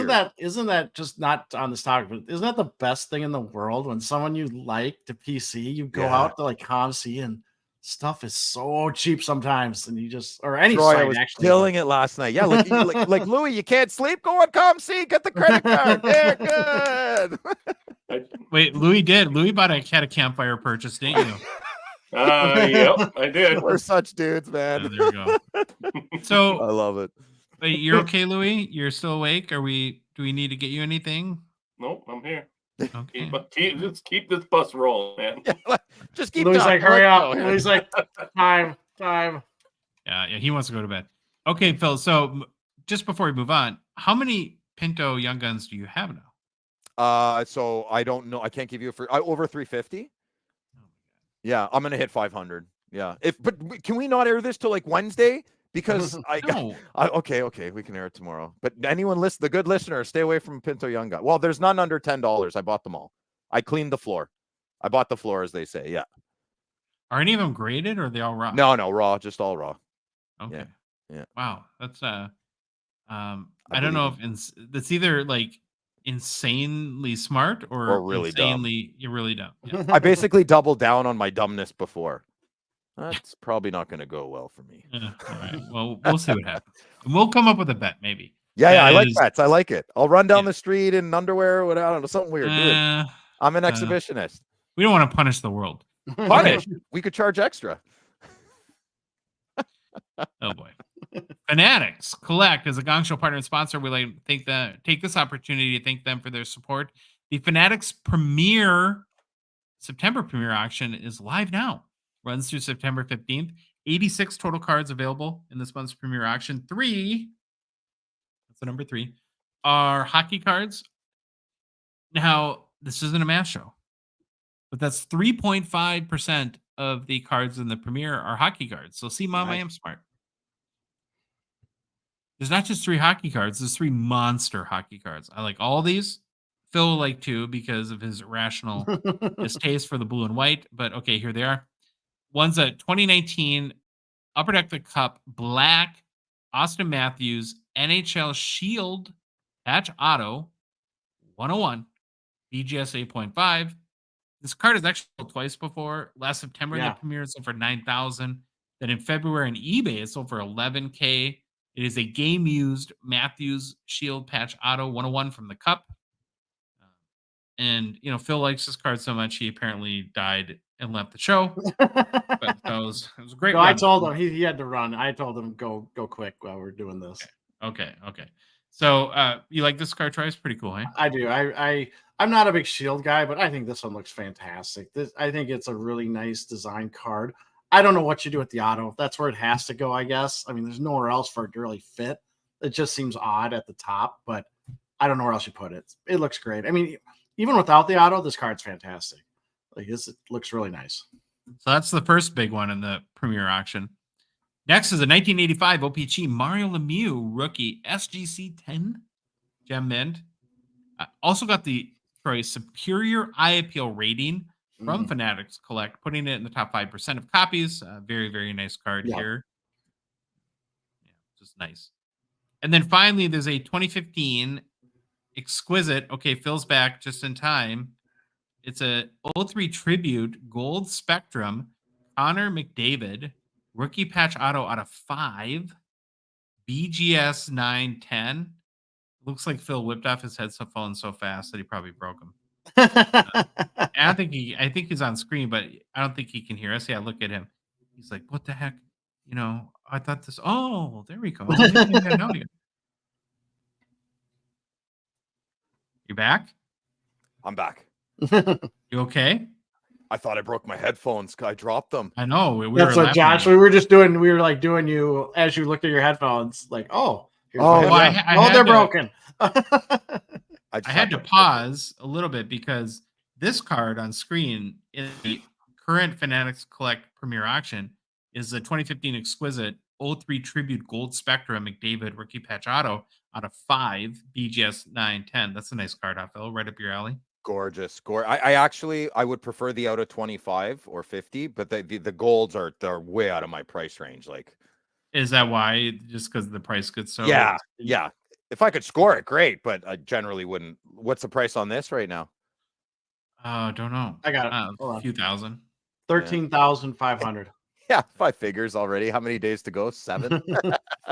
Okay, Troy, go through the other ones real quickly. So we had one of your favorite players, a 2019 Matthews NHL Shield Patch Auto 101. Then we had a 1985 OPG Hockey Mario Lemieux SGC 10 Superior Eye Appeal Rating, top 5%. And then the McDavid Exquisite Tribute Gold Spectrum Rookie Patch Auto out of 5. So if the Fanatics Fairy offered to buy any one of these 3 cards for you, which one would you guys want? Troy, will start with you. I would probably go with the McDavid. I already have a couple of the. Actually, I don't. I have Hops versions of the Lemieux, and they're both like. If I had them graded, they would be like 3s. But I like this McDavid, even though, again, I'm not the exquisite person. I don't get it, but I think this card looks really nice. Phil, are you going with the McDavid? Yeah, I'll have to like bite Troy in the ankle, grab the card, and run away really quick. I want the McDavid. They're all great, but I think I would choose the Lemieux. So I'd be a little bit different. Yeah, Super Mario. What if it was sheet cut? I don't think SGC grades those. What if Do it was? they? Oh, and then I wouldn't want it. I want rough cut. Okay. All right. Those look. It does look. It does. Those look very clean. Those look very. It's pretty clean, Joshy Poo. SGC doesn't grade box cut. Looks like they do. Do I have to hit the button bar, Phil? No, don't, Josh. Please don't. All right. Okay. I'm sorry. Okay. Now remember, the premier auction runs through September 15th, so get your bids in at fanaticscollect.com. Also on the 16th is the Holy Grails live auction in partnership with Sotheby's. Can't wait for that. And then on the 16th as well, Fanatics Collect partnership with CGC begins, where they'll be offering on-site grading in Oregon with the goal of one-day turnaround, which is amazing. But of course, the most important thing, and I'm sure for Fanatics too, not just us, is the weekly auction hockey watch party we do with Jeremy Lee most Sunday nights on the Sports Cards Live YouTube channel, starting at 8:30 Central Time. You get to listen and watch the Oracle, which is Jeremy Lee, share amazing stories and details about hockey cards, and then you also get to watch me make dumb jokes. We'll highlight our favorite vintage and modern cards on Thursday's show, and the Fanatics Collect weekly auction too, because we highlight the weekly auction a lot on this show. And again, for all this and more, check out fanaticscollect.com. Mailbag time. Great questions this week. So I'm excited to get into that. And we're going to roll right into Discord. Paul D59999. Regarding one of Louis' picks for Fanatic Collect weekly auction highlights, the 64 Topps Glenn Hall Tallboy, I read at one point this was the first ever hockey card to show a goalie mask. Any way to validate or debunk that? Troy, you had an answer here. I have actually heard that also, and I don't think I've ever seen it confirmed from like an official source like Topps or anything. It hasn't said, yeah, this was the first one, but I for sure have read that enough online. And like a bonehead, I didn't look in Bobby Burrell's book because I wonder if it says it in there. I will do that after the show. But here's kind of the crazy thing. So I found a Hockey Writers article on Glenn Hall, and the first time he actually wore a mask was November 13th, 1968. That makes him holding the mask in his 1964 Topps card a little more interesting, because it would be like 4 years before he actually wore a card. Really? Yeah, isn't that nuts? But I found various sites. They all mention this is the first card to show a goalie with a mask, not a mask. Wow. You know, he's goalie with a mask, and I have no reason to doubt it. I've just never seen it actually confirmed by like an official source. But pretty cool. Great answer. Instagram, QC Silver 79. He says, "Hey guys, question for the next Gongshow mailbox. Following the unfortunate death of Johnny Gaudreau, Montreal player Cole Caulfield decided to change officially his jersey number from number 22 to 13. What's the impact of such a change? When a player changes jersey number, but all of his rookie cards and graded stuff I have of this player has number 22. Thanks, Yeah. love the content, even love Phil. Oh, wow. Phil. Even Thank loves you too. Troy, you had some more context stuff. Well, yeah, I had a fun fact actually about the number change. He actually submitted this number change from 22 to 13 after the deadline that the NHL requires, but the NHL waived the rule because they knew that the hate they would get if they didn't, and it was very smart, right? This very smart to do that. So I thought that was interesting. Now, as far as his cards, Phil, you probably have a better answer than I do. To me, I wouldn't care one bit what the number. I don't think the number change would do much. I don't think it affects his value. Plus, I think it's just a 1-year deal. And I could be wrong. This might be all going forward. He might wear 13 the rest of his career. But from what I've seen, it's a 1-year thing.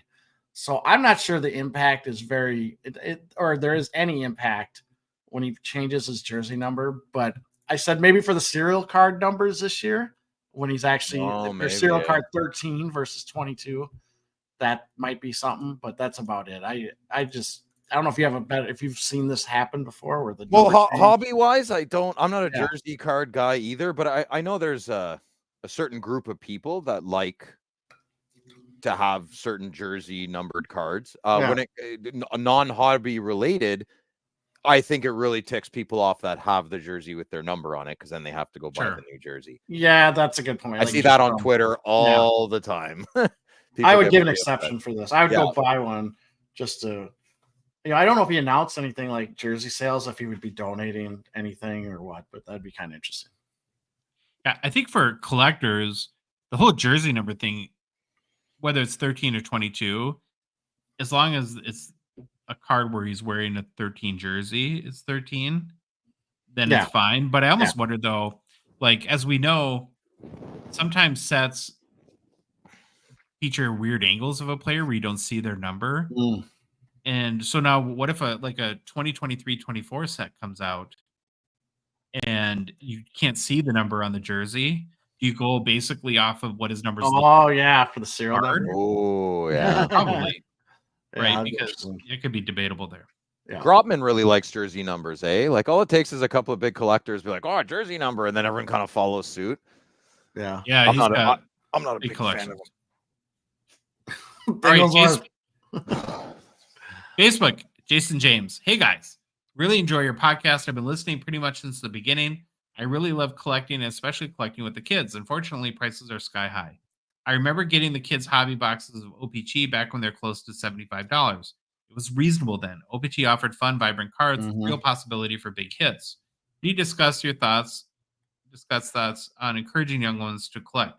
Tim Hortons has done a great job, but after that, I can't think of fun sets that's reasonably priced to provide them with some exciting cards. Let's avoid MVP. It's the most boring set out there. That's the answer.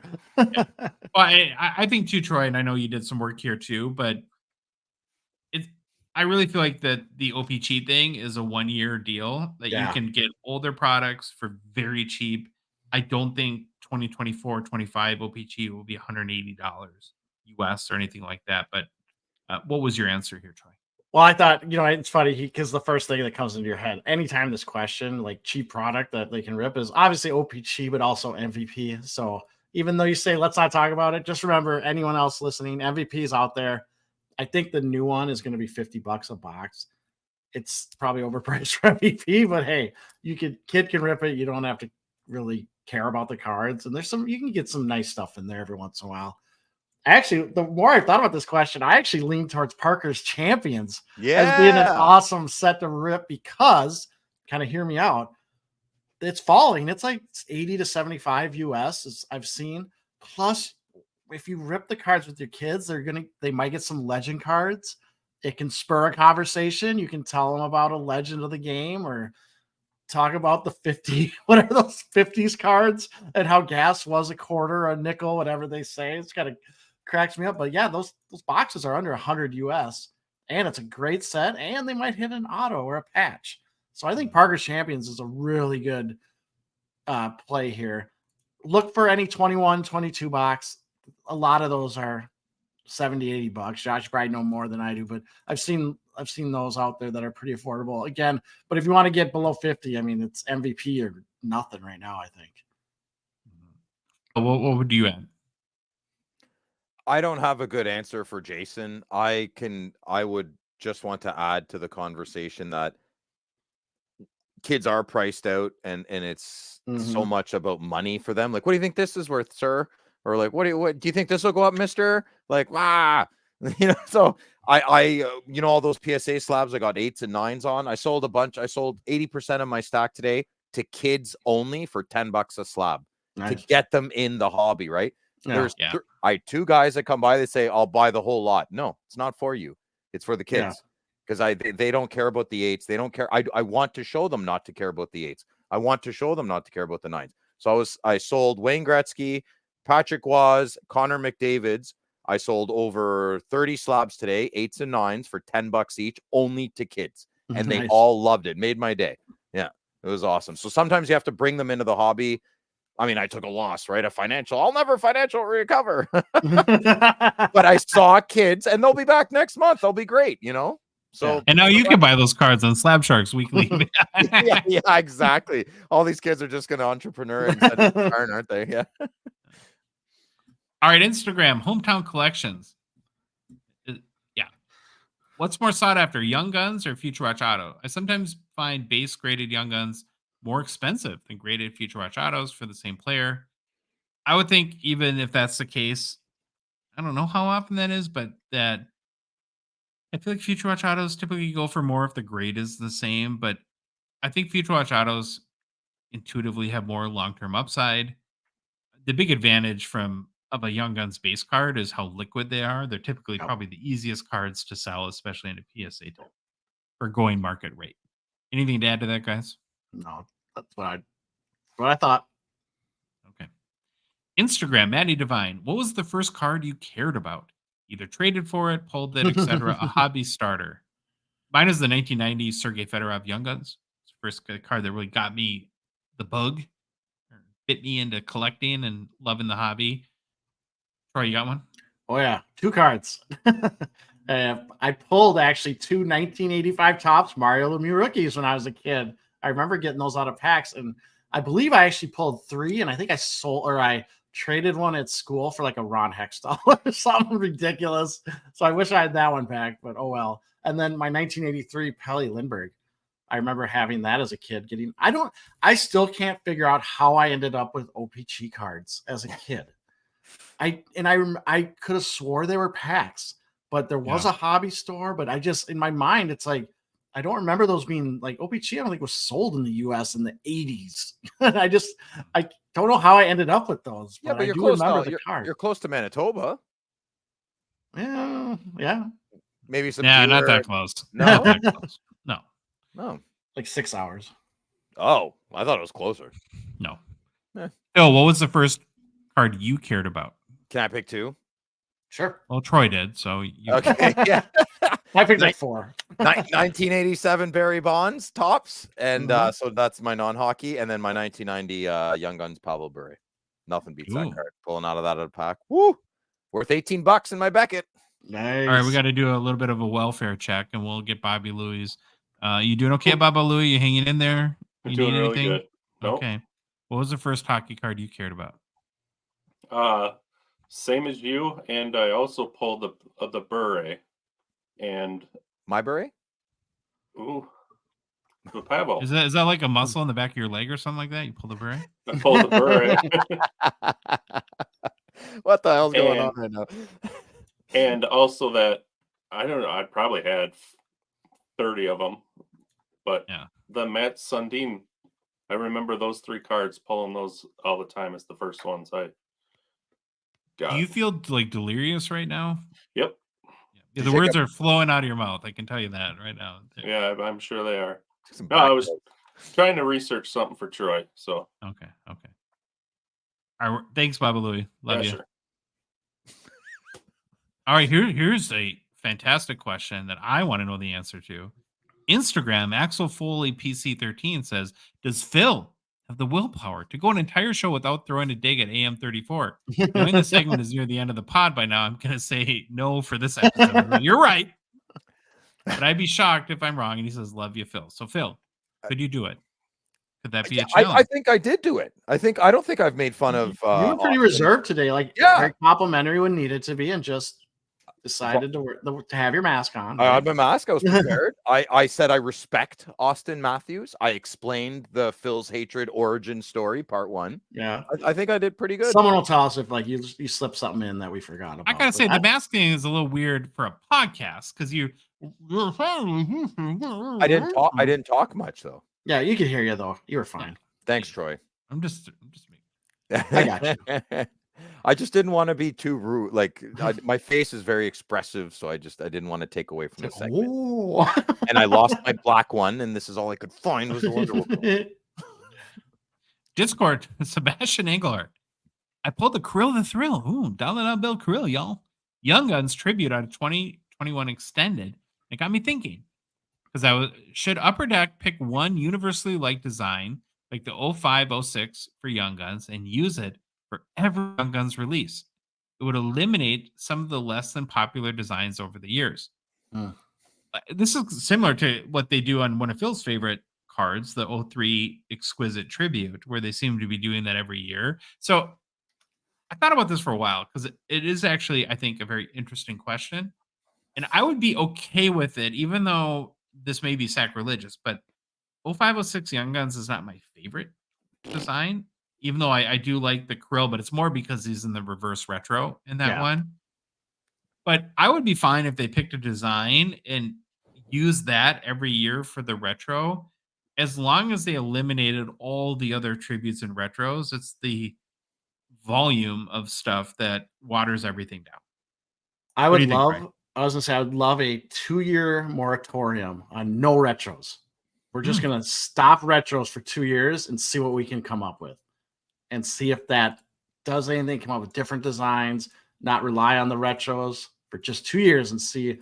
Maybe that's a bad move. Maybe they lose a bunch of sales, but I just would love to see a stop with retros. Just for So you're talking like joint legislation between yes, the United States Congress, yes. Parliament, and the Let's do it. the Royal Canadian Mounted Police. It'll be done in 18 So here's years. the funny thing: I say that, and then immediately on like Slap Sharks or something, I'll find a retro. I'll be like, oh, look at this Ooh, card! It I looks like awesome. So I, it's like talking out of both sides of my mouth, but I would love to just get rid of the retros, not have those as a you can't rely on them, and just, for a year or two, and just try to come up with new stuff. You know what? Which they do Kaprizov, anyways. I mean, don't get me wrong. Young Guns, I really have always loved, but it's so expensive. It's not the 05-06 retro. They did the Easter egg one, the 02-03. Yes, like super short print. What, Phil? Yeah, That's the best Young Guns year of all time. 02-03. Jason Spetz's year. Yeah. It's the best. I agree with you. What do you think of Sebastian's question, Phil? I don't agree with it. I like 02-03. I don't like I actually find 05-06. Okay, but getting beyond that, do you think they should pick one design? Oh, yeah, that the standard tribute. Yeah, I agree. I kind of like what Troy said. Skip it for 2 years, get it out of the mind, and then reset, refresh, see what happens. That's impressive. You changed your mind 3 times in the span of about 20 seconds. Well, say a 4th thing. I'll probably change it to that. Discord. This is kind of a Phil question too. The Jibway 86. Do you think Upper Deck would ever make a higher end product for the CHL? I would enjoy buying a box of CHL the Cup as an example. Again, I think, Troy, this is tough for us to answer because you don't get a lot of introduction. We don't see a lot of CHL stuff ever here. It's not really on the radar. Now, I would chase any Guelph cards, but just because I'm a huge fan of the Storm. I don't know, Phil, in Canada, would that play well if there's like CHL the Cup? I think I'd be interested. I'd like to take a flyer on that idea. Yeah. I think it's interesting too. And it's the cup name still holds, right? Because it's the Memorial Cup, right? Isn't that what the CHL trophy is? For Ontario, yeah. And who knows? Maybe the NHL. Oh, well, yes. Well, go ahead, Troy. Yes, you're I right. was gonna say maybe the NHL says if you use the cup, you can only use it for NHL the Cup, and you'd have to change. Yeah, that'd be cool. Yeah, a higher end product would be interesting. I just don't know how well CHL sells. I mean, obviously down here, it's always on the bargain tables. It's the one product I can tell you any card shop we walk into, they're gonna have hockey, and it's gonna be CHL. It's gonna be on the bargain table. AHL. Yeah, or AHL. Even the AHL's on there too, which I get it, makes sense. But for the product in Canada, that would be kind of neat. I think that would be kind of cool. See what they could do with that, like higher end stuff for CHL. I think it'd be really good. PWHL, whatever the Walter Cup or whatever it's called. I want to see PWHL Cup cards. I think that'd be cool. Well, let's start slow. Let's take some baby steps. Like, hey, I'm happy they're just gonna come out with 50 card or 50. Me too. But just like everything, like let's not put the cart, throw the baby out with the bathwater. Oh, hey, hold on. Sorry. Oh shoot, it just flew away. The craziest bird. I think it was a dinosaur. Landed on. I don't know what that was. Wow. Cobra chicken. Pterodactyl's still alive?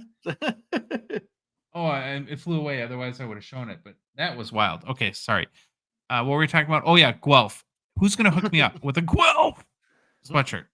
I'll get you I need that to happen. I'll get you one. Okay, we're going to move on. Instagram, Ray Bork collection. This is interesting. He says, I've counted only 26 total StarQuest Gold out of 100 graded by PSA Hall of Fame players. Where are those cards hidden? I don't know how many have survived. I think, isn't this one of those cards that at the time probably people didn't? I don't know if I was, because they were 1998 or something like that, I believe. And I just don't know how many are still kind of out there. I don't recognize them as iconic as others do. Oh, really? Yeah. So I still like the card. I don't see them at tables. My eye doesn't catch it. So you wouldn't pay? I don't own one. Okay.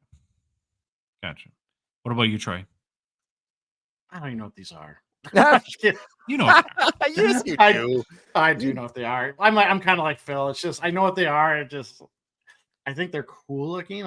They're nothing that has ever been on my radar to collect. But all right, Instagram, Jacob Stanley. Would you rather have an in-person auto or a higher number sticker auto of a legend? Okay, Troy, you go for it, bud. Am I first? Yeah, go ahead. Ooh, would I rather have an in-person auto or a higher numbered sticker? Okay. I would only want the in-person if I actually was the person that got it. I would never buy it because I couldn't be assured of the authenticity. But if I'm going that I have to buy these, I will go with the sticker auto of the legend. Because at least I have the guarantee from the card manufacturer on the back, usually. What about you, Phil? I would take the sticker numbered auto of the legend, and I would take the sticker off, and I would put it on my assumed. No. I would put it on a piece of paper where I'm going to collect all my sticker autos, and I'm going to frame them. Yeah, and like a piece of like notebook paper. No, like an 8x10 Hilroy, and then I'll frame the paper with. It's oh yeah, I guess that's a Canadian company. It's just a piece. I'm just gonna frame it in 8x10, put it on my wall, and it's gonna have like 100 signatures, all sticker autos from Upper Deck. We talked about this a few episodes ago. You don't remember? No. Oh, you're so silly. I don't think I was listening. Are you gaslighting us, Phil? I don't remember. No, I'm not gaslighting you. No. You don't remember it either, Troy? Because I don't remember this at all. I'm not being honest.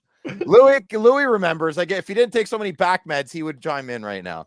How many podcasts do you do, Phil? Just this one. I barely make it to this one. All right. This next it's not a question. It's my favorite non-question mailbag question ever. I love this so much. Thank you, Dave. And man, he's paid attention. So here's his deal. He says, I'm contacting Upper Deck and I'm going to suggest a Gongshow subset. Here's the checklist. Ryan O'Reilly, Danny Heatley for Phil, Pekka Rinne, Austin Matthews for Phil as well, Jack Quinn, of course, the honorary Hughes brother, Macklin Celebrini, so you won't forget he went to BU, Boston College legend. Boston College legend, yeah. Shane Pinto, because he's going to be good this season, according. So Dave's on your team. Mike Polich, just a random North Star. Damian Rhodes, because of course he was Troy's goalie coach. Ryan Suter, the marshmallow thrower. Brady Kachuk. Nikita Kucherov on a dual defensive superstars card with Ryan Suter, and then Steve Yzerman just to hear Troy butcher his name. Oh, it was good. I was jealous when Phil said it earlier because I'm like, that's how you say it. I don't think so I could have done that. I don't think any of us could have made a better list than that. Dave, you win the mailbag. Yeah. Oh, should we do that? Should we pick a mailbag winner? I think we should. Yeah. Like question of the week or something like that? I remember this wasn't officially a question. That's amazing though. Great Dave. statement. You know what? Hold that thought. We'll have an off-air production meeting. I got an idea for this.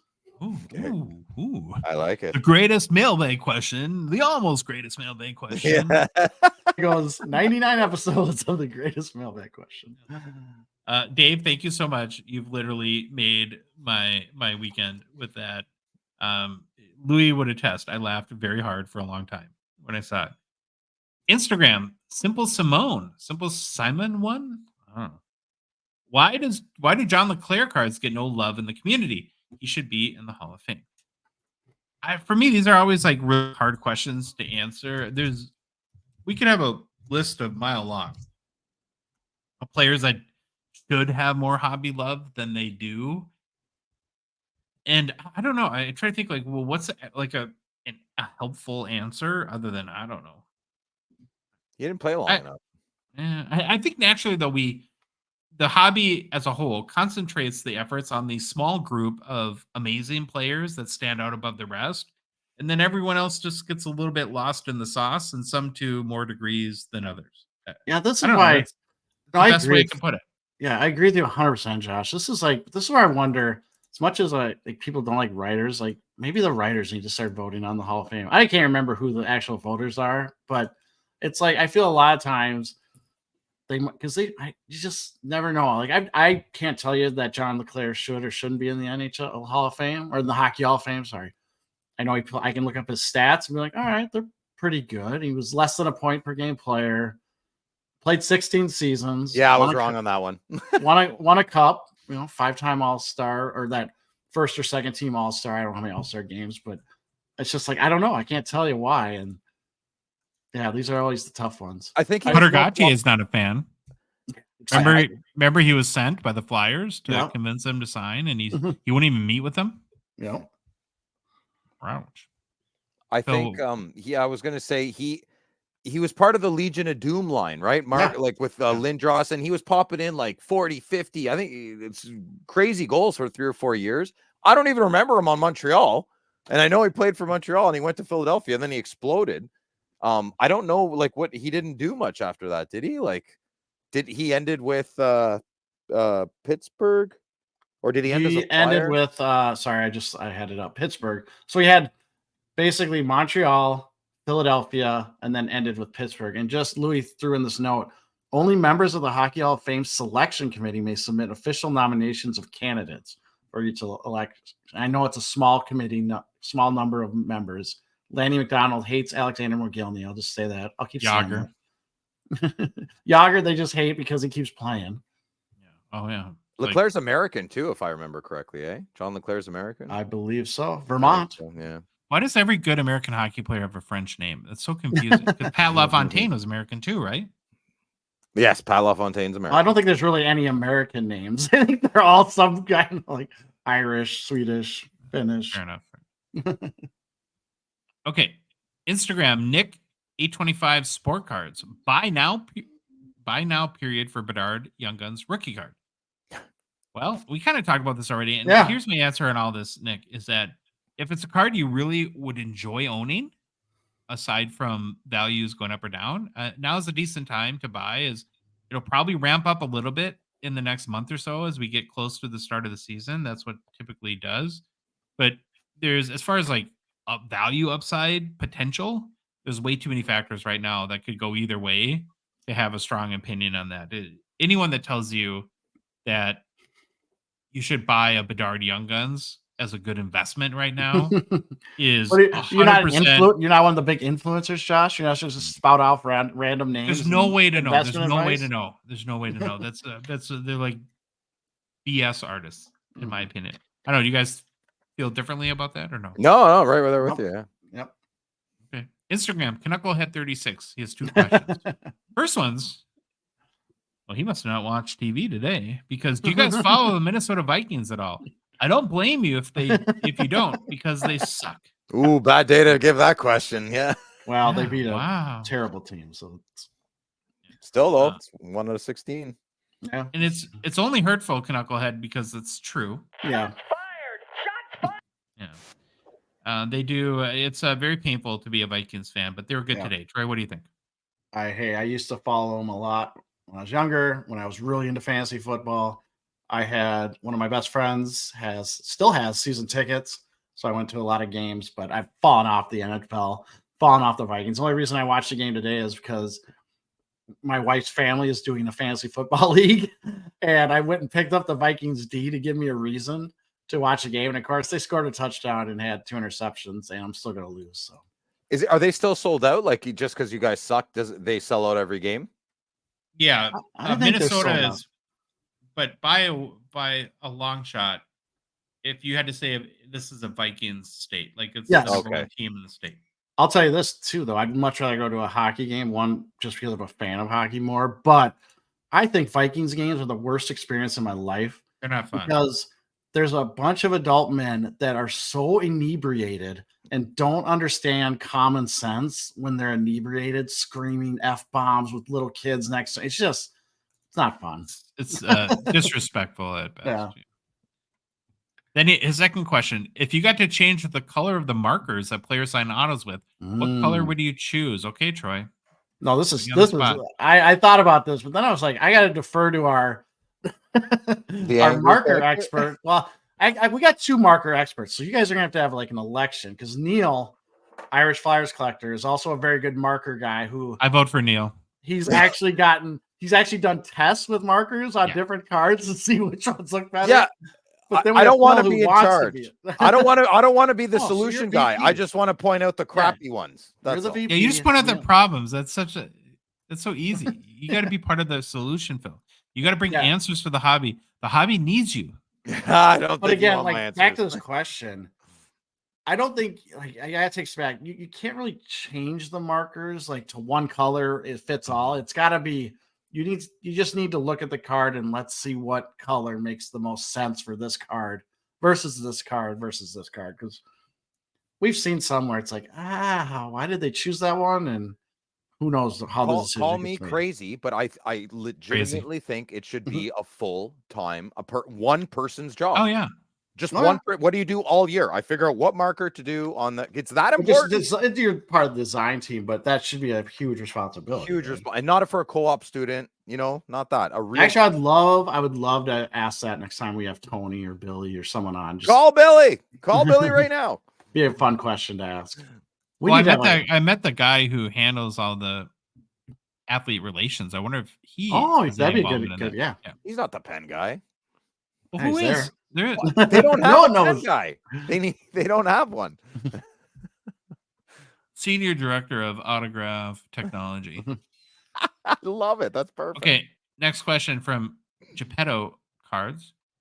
Do you think Upper Deck will adopt blockchain tech in the future like Panini did? Now, strap before in. we get into this, Strap in.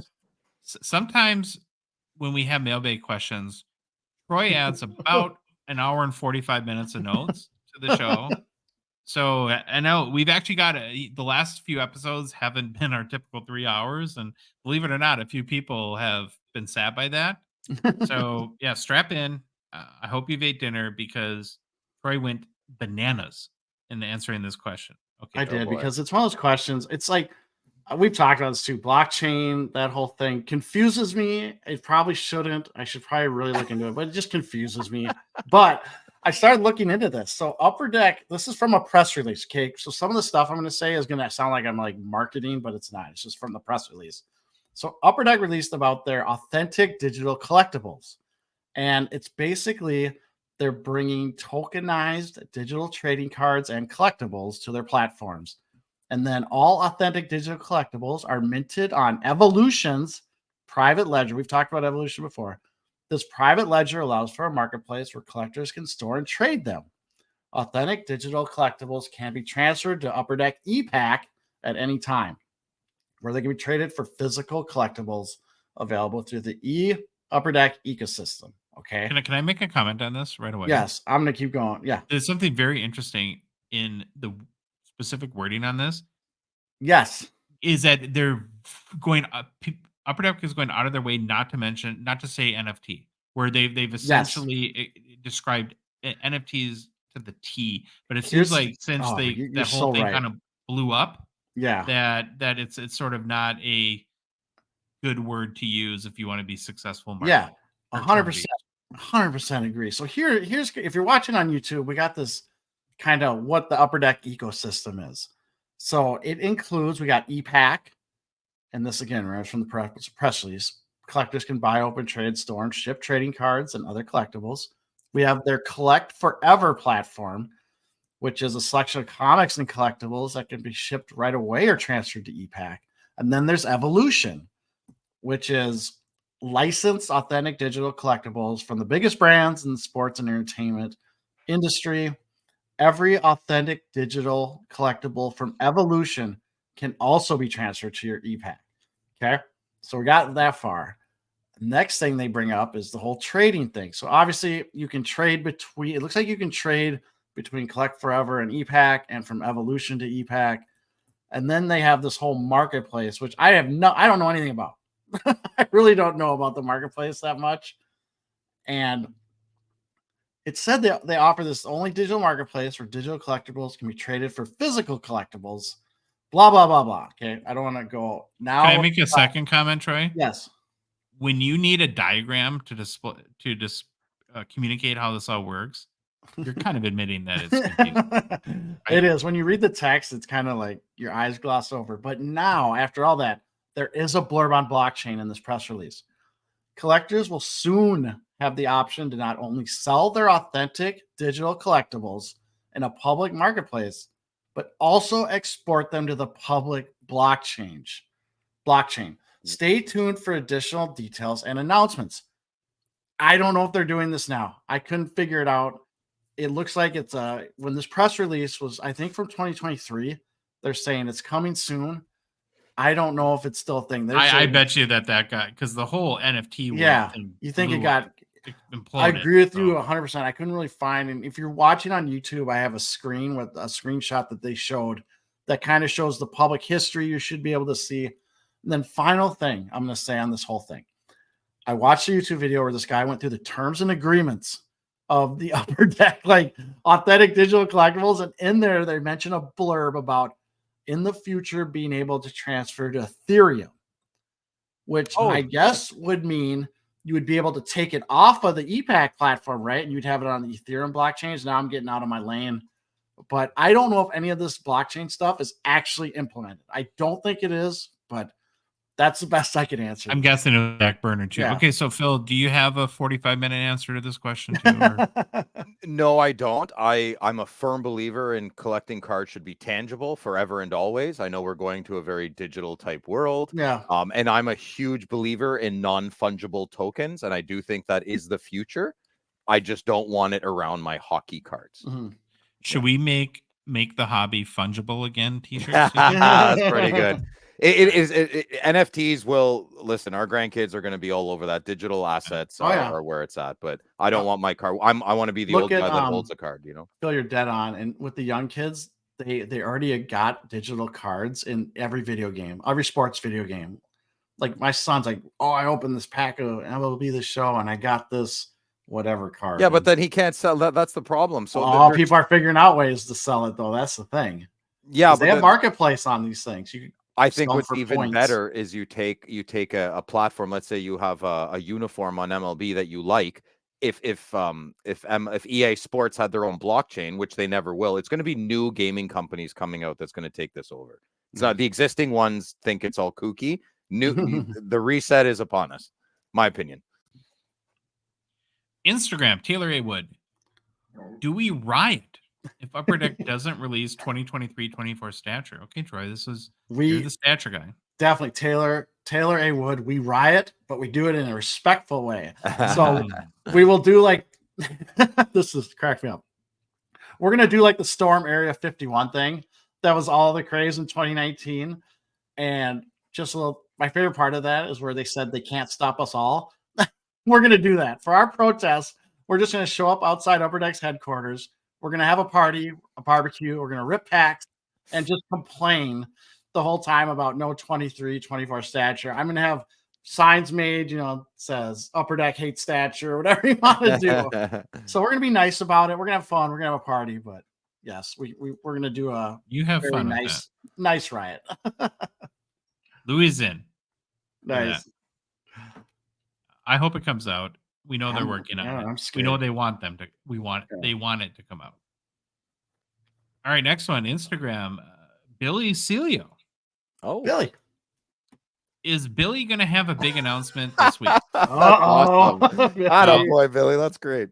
Considering Billy went full third person on the Yep. bet, it means something big is brewing. There is going to be an announcement All this right. Thursday. Exciting. They won't let us break it, which hurts my feelings. Do we know it? Do we know the I thing? don't think so. I don't know. Josh seems to have this grin on his face that he knows stuff. I'm not grinning. All right. So everybody will have to stay tuned to Thursday. And Yeah, I'll have to stay the tuned. big Upper Deck announcement coming, courtesy of Billy Celio, who talks about himself in the third person. Billy, we love it. Love you, Billy. Instagram, cracking some cards. Who is the most underrated, overlooked, and overrated Hall of Fame inductee in the minds of collectors? I think Paul Correa is very underrated.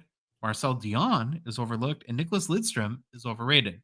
I really like this question, but Kraken, I'm going to apologize, and maybe Troy and Phil will bail me out here. But I literally tried to answer this question right after doing the Maple Leafs Hobby Mount Rushmore, and my mind was done.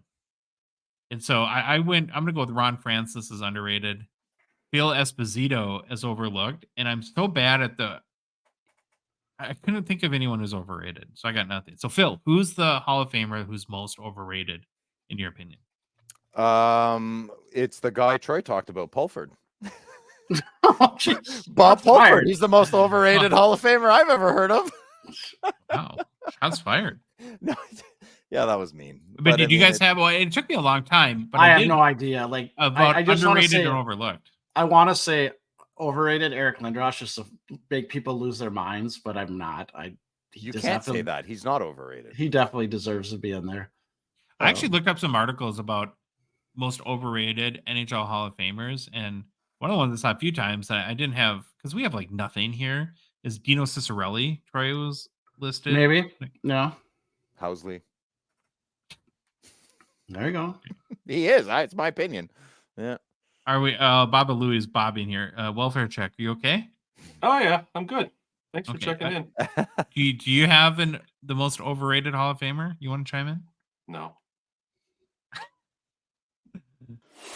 That was another Baba Louie Hobby hot take.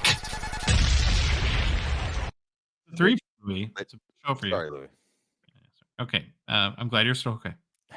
All right. Instagram, Mike Feeds. Maybe this has been asked before, but especially with camp starting, something I've been curious about is your thoughts on buying into prospects.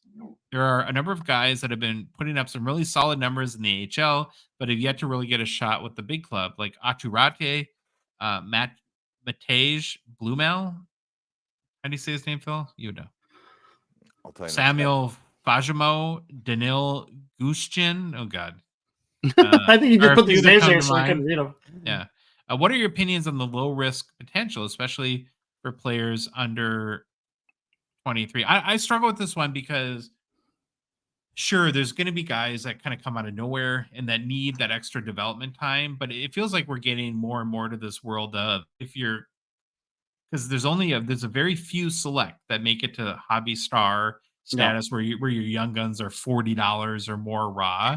And normally these guys are starting right now at 18. And so I think that to find a hobby star, like an Austin Matthews type that comes out of the AHL at 23, 24 years old now is not impossible. And I'm sure will happen at some point, but I think it's really tough to bank on. I don't know, is that too negative or what do you guys think? No, it's the truth. I mean, Do you think, what are your thoughts, Phil? I don't. This isn't realistic. It's a nice Disney story, but when's the last time this has happened? Tage Thompson? No, he was young. I'm trying to think. There was someone on Buffalo maybe came out late.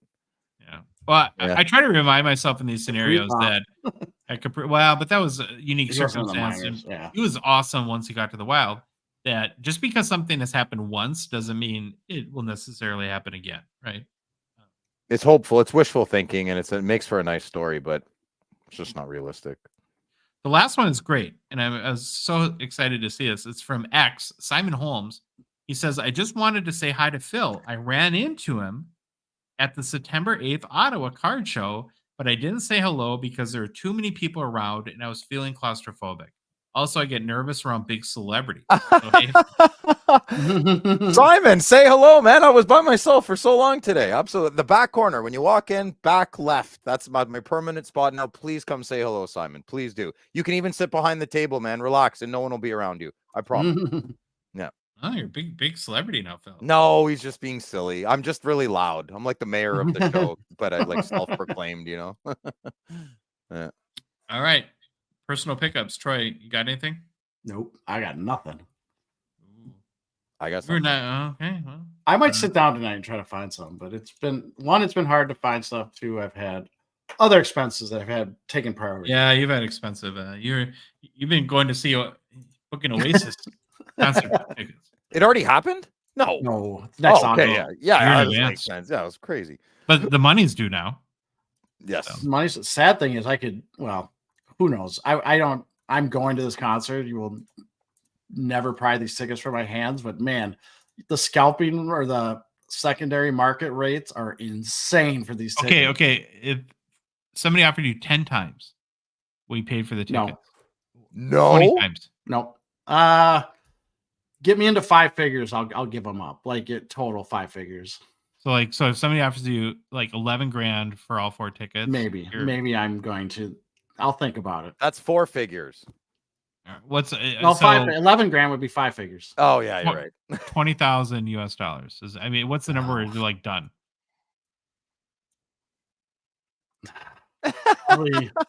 I'll steal them from you and sell them. Yes. For 25,000, I'll probably say yes right away. Okay. Louis, what did you buy? I went chasing this courtesy of you. I don't know if people know, but I learned that Josh uses a hockey card in the background of all his mailbag questions. And he chose a Madonna StarQuest card and asked if I'd had any when he was making those slides. I couldn't remember if I did or not, but so I went home and looked, and sure enough, I had a blue one. So I went online and almost broke the bank for $1.50, but I picked up a 1998 Upper Deck Choice StarQuest green Mike Madonna. Nice. Color match. Nice. Yeah. I never knew this. You did. You do have a card in the background of all the slides. I thought it was just a satchel of a mailbag. Oh, but what he's talking about though, like on Instagram, like when we do, hey, it's time to ask your mailbag question. I pick a different hockey card every week and put that in the background. Sorry, my dog is going nuts, but that's okay. I can see there's some in the. Is that a hockey card in the background, Yeah, or is that just a picture? Of course. Oh, it's that's an awesome. Easter egg. Yeah. Yeah, you know that? Well, now it's not an Easter egg. Yeah, do something different now. All right. Phil sent you a card. Did you get it in Yes, the I got it. Oh, yay. Yeah. I got that today. Kale McCarr. I traded for it and paid some money. What did you trade for it? I don't remember. I traded I think I traded 4 cards, very, very low, medium grade cards, and I threw him a couple $100. He had it at sticker price was $650. We both agreed that's not going to be paid. Yeah, I think he brought it down to $5 or $550, and I traded up for it, and I threw him a couple $100. All cards I didn't really want. And I forgot to send this to Troy. Can I put it on the camera and show?